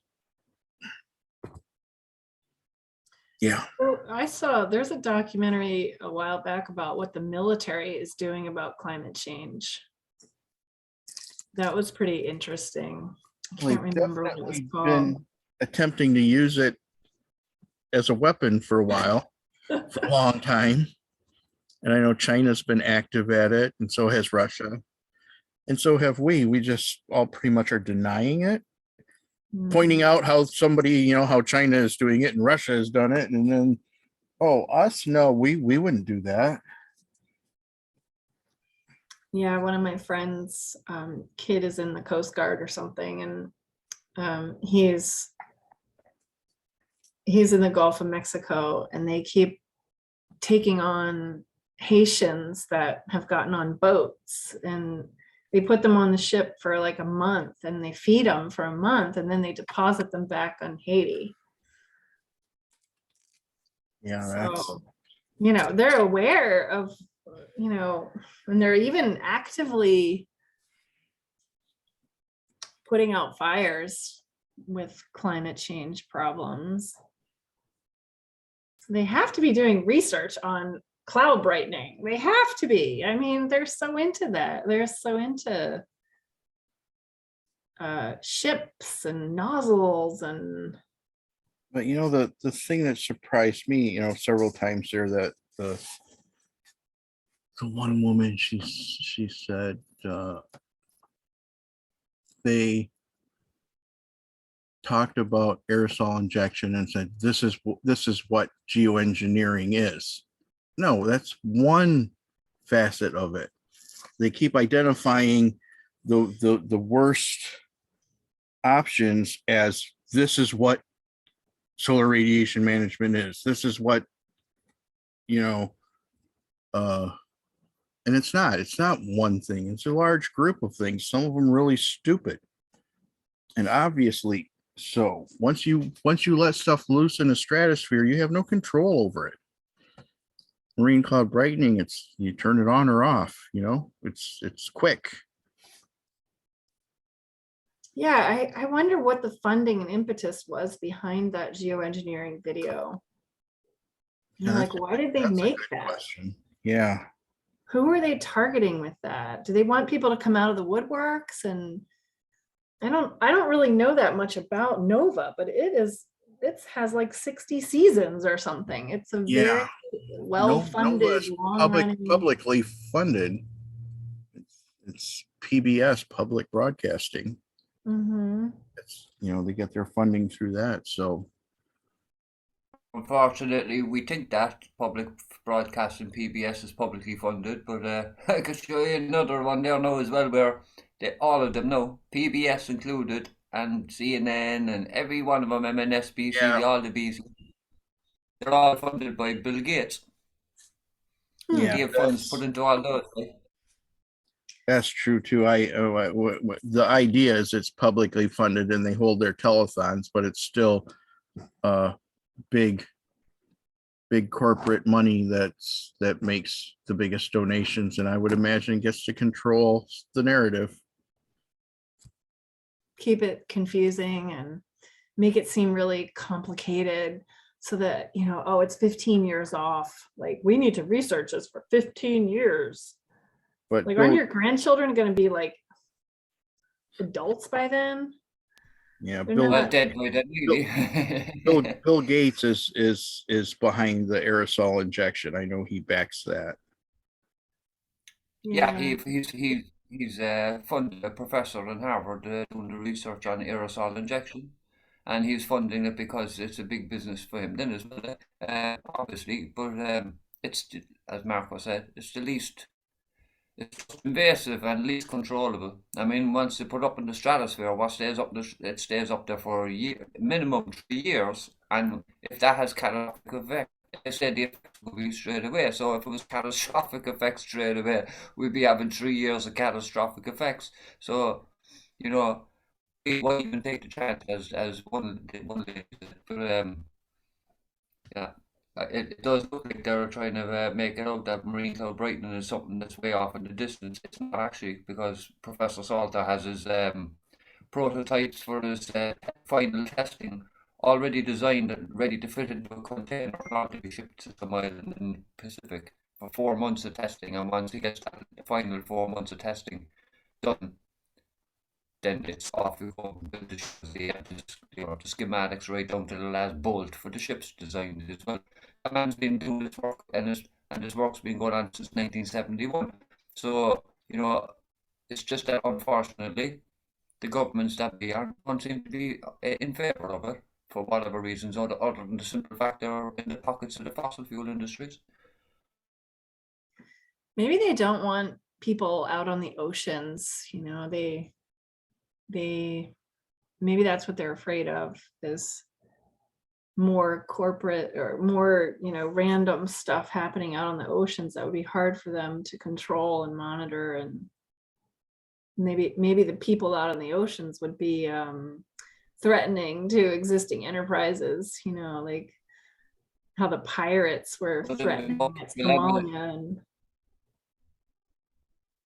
the only people out there because the ships are autonomous. They're designed to be autonomous, to be controlled land anywhere, and they're, you know, they're wind and wave operated, powered and operated. So that, you know, there's no reason for anyone to go on it unless it was just to damage it.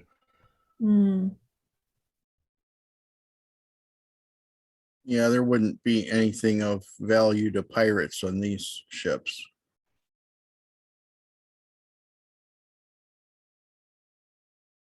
Well, ironically, they'd be saving their I mean, they're saving their lives too for them to conduct their business long. I mean, they're eyeballing the Arctic to extract resources, right? Or is there a target region for the ships? I'm not aware of where they would they deploy them near the equator or near the. Well, to start, we'd be looking to save the Arctic ice and help it regenerate. That's the starting point, but they could be deployed wherever they're needed at any given time. And there's with the changes in the seasons, you know, they'd be more effective in different areas, and depending on how weather patterns are shaping up, they could be used. One of the benefits aside from marine cloud brightening is when you run those pumps and you spray it back out, you're cooling the temperature of the water. So if you've ever watched the Weather Channel and their storm tracker, where they look at the tropical storms as they're forming, and they talk about, now when this tropical storm so-and-so Ida or whatever hits the warmer water of this area, it's going to pick up, you know, a lot of power, a lot of energy out of that warmer water, and it'll end up as a category 4 when it hits shore. So if you can go ahead of that tropical storm and cool the water so that it doesn't have that warm water to energize it, you could reduce or even prevent, you know, that'll take actually doing it to know how much control you would have there. But you can definitely lower the temperature of the water ahead of those tropical storms. And since the warm water is what gives it energy, logically, you should be able to at least take some of the power out of those storms. Well, just looking at the meteorological archive alone, anyone can see like that we've had far less hurricanes come out of the off the coast of Africa and travel over. I mean, I know you have hurricane season there in the Gulf of Mexico, and you know, I remember that you'd often be hit every now and again by a big tornado. You know, and you might have one or few other storms, but in the record alone, you only have to look back on YouTube at old weather forecast programs. YouTube, just go back to the 1980s and look on YouTube at weather forecast tornado in 1984 or something like that in the Gulf of Mexico, and you'll get it. But you'll hear that these are, you know, they're not often or frequent events, except for in season, and they certainly weren't as severe. The more severe ones were, you know, more infrequent. So you only have to look at the record, you know what I mean, and see where we are now. But then it's exponential in occurrence and intensity. So yeah, your audio's breaking up pretty bad, James. Oh, sorry.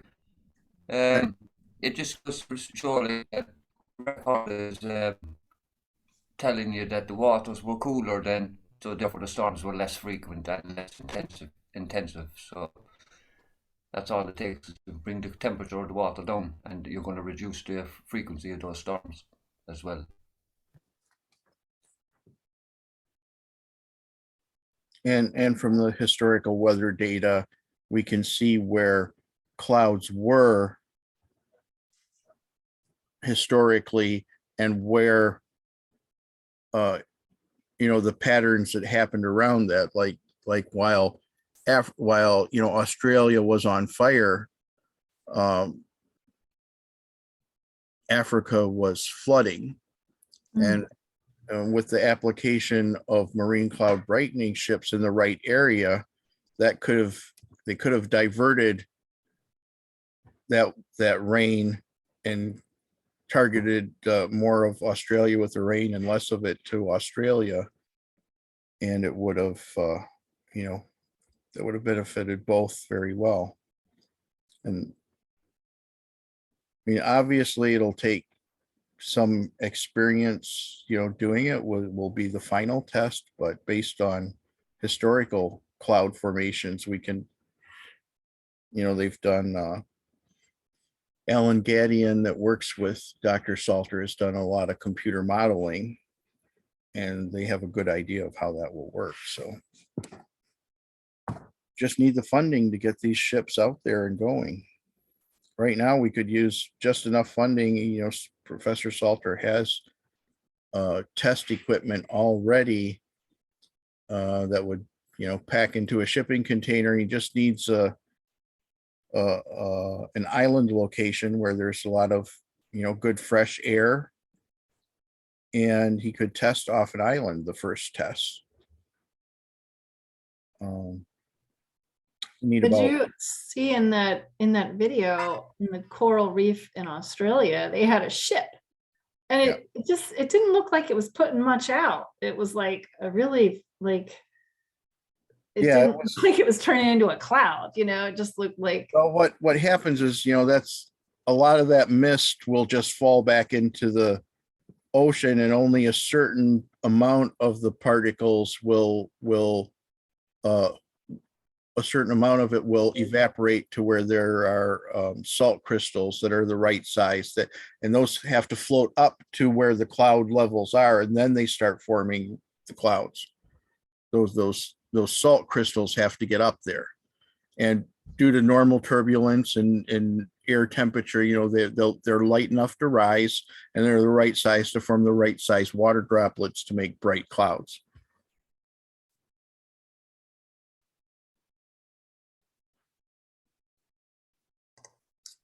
I wonder if like a desalination plant on the ship, like out on the ocean, something that produces. It's the salt crystals that we want. Yeah, so they need water, so they're desalinating water, And No, you're, no, you know, they're- using an industrial process for that. they're- Could that be a possible combination that, No, they're just filtered. The water needs to be filtered, and we need the salt content. It's actually a salt crystal that's forming the water droplets. yeah, like desalination, they have a lot of waste salt that they don't know what to do with. So I don't, Well, that would be concentrated salt. yeah. You know, we're literally mimicking the wave splashing and making that, you know, when the waves, you know, you see the white caps and you get that sea mist. If you're on the shore, that mist is what's happening out there on the ocean. And there's a certain amount of those are the salt particles that go up to make the bright clouds. It's just that in order to have enough clouds, we need to increase that those salt particles to make enough clouds to reflect enough light. So we're literally just mimicking the action of water splashing and making a mist.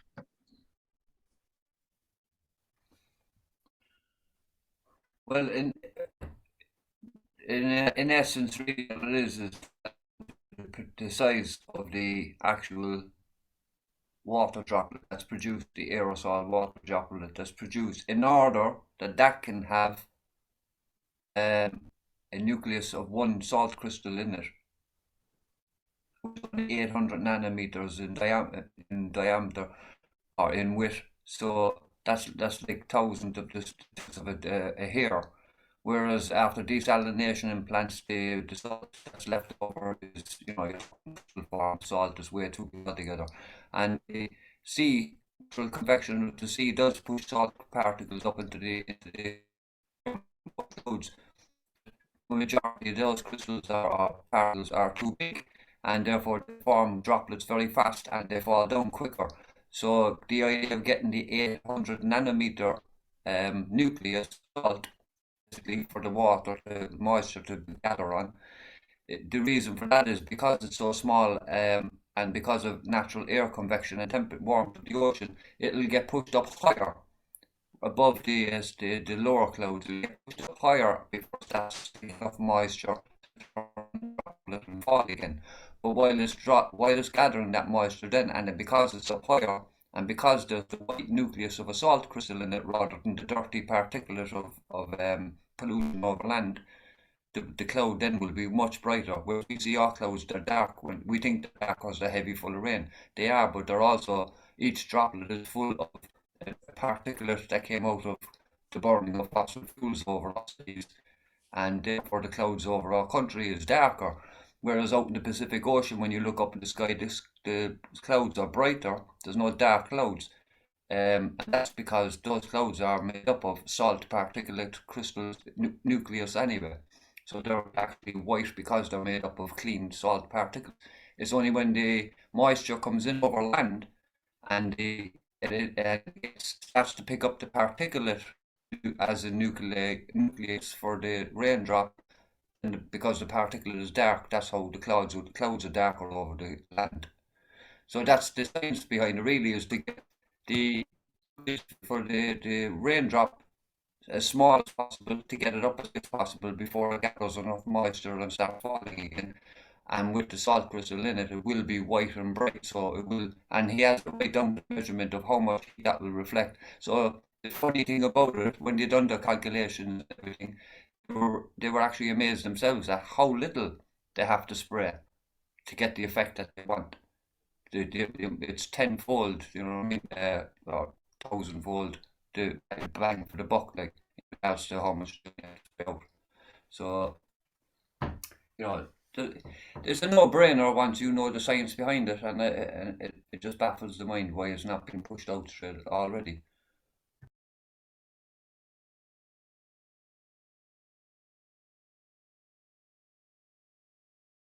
It's like a miracle that it made it into that Nova documentary. It'd be interesting to compare the financial statistics of each of those methods that they're proposing. you know, like the David Keith and Bill Gates backing is, who knows, like 20 million or something funding that. How much funding is going into the marine cloud brightening? They almost made it look like nothing, but that Palo Alto place is backing it. Isn't that New Mexico? Like, couldn't they be like closer to the ocean? I don't know. Where is that Palo Alto? Is that in California? Well, guess I gotta look it I up. think I heard them saying they're funding their research themselves. They're all retired and they have been working there, so that's why they've been in the place. Like, but they're funding the research themselves, as I said. But, Yeah. what I forgot to say about when they launched the test, when you saw them doing the test in Australia, they're only doing small tests, field tests. That's why they're only putting out a small. Really, they're only trying to monitor and get figures. But when they tried to launch boats last year, a cloud brightening boat off the Great Barrier Reef in Australia, there was huge protests organised by the fossil fuel industries to protest against it happening, and they stopped it from being rolled out. They convinced the people that it was a bad idea, because you know the Australians are they're the biggest coal exporters in the world, like. So they said no marine cloud brightening, no geoengineering. That's a bad idea. Wow. Is there like reporting on that, I wonder? Yeah, I'll try and find the article that I read about the protests and the the banning of it.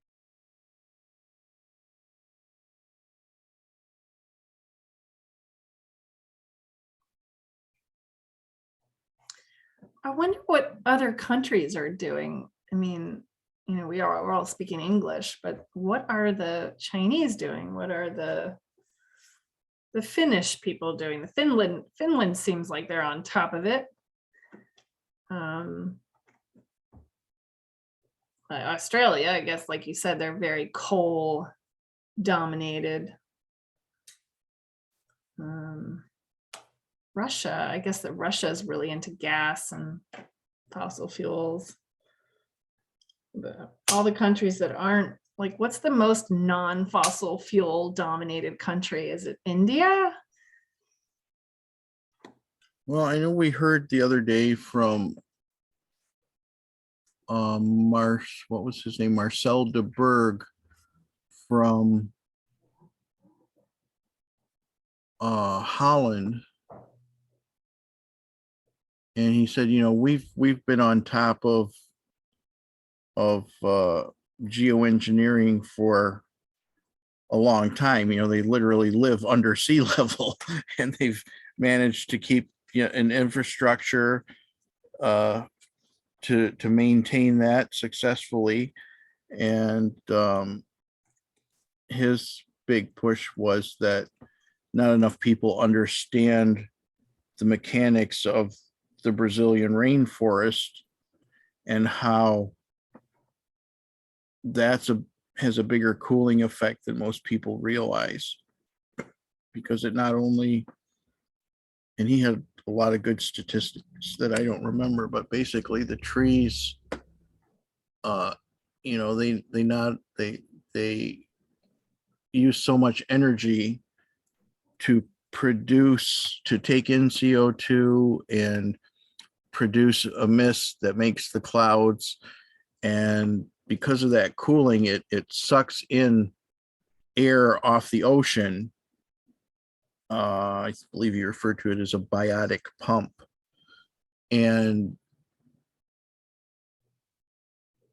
so not only is the forest making clouds that are reflective and reflecting sunlight, they're also cooling the oceans by, you know, constantly circulating that over top of them. So, and of course, whatever we propose here as far as marine cloud brightening, we only propose that as the emergency tactic for cooling us fast enough that we can still survive, produce food, and correct our ways and learn to live sustainably, to switch to a plant-based diet, return cropland that no longer needed for animals to forests, so that those systems, come back into effect. But it's going to take a long time. And in the meantime, we need a patch. And that patch is solar radiation management, and the cheapest, most effective one that I've seen is marine cloud brightening. And the amazing, designs that Professor Salter has all worked out are incredible, and they're cost effective, so $10 billion to save humanity and all life on Earth is pretty damn cheap by anyone's standard.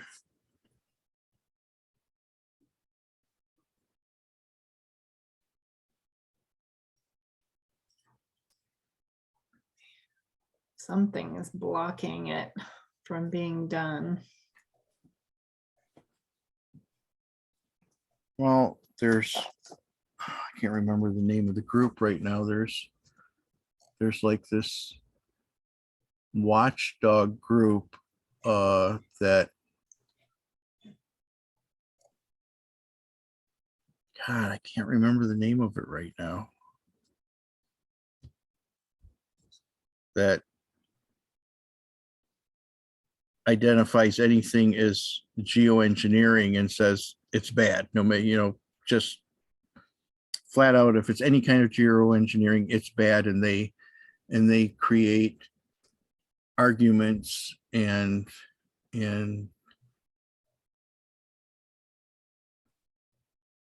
to make it seem bad.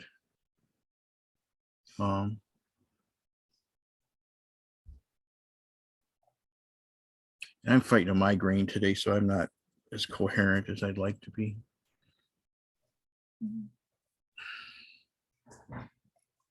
Yeah, I just found an article that has the scientist who was in that documentary. His name is, I think, Armand Nukermans.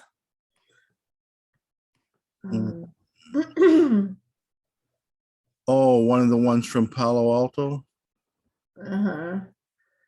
Here, I'll put this in the chat. It's kind of interesting.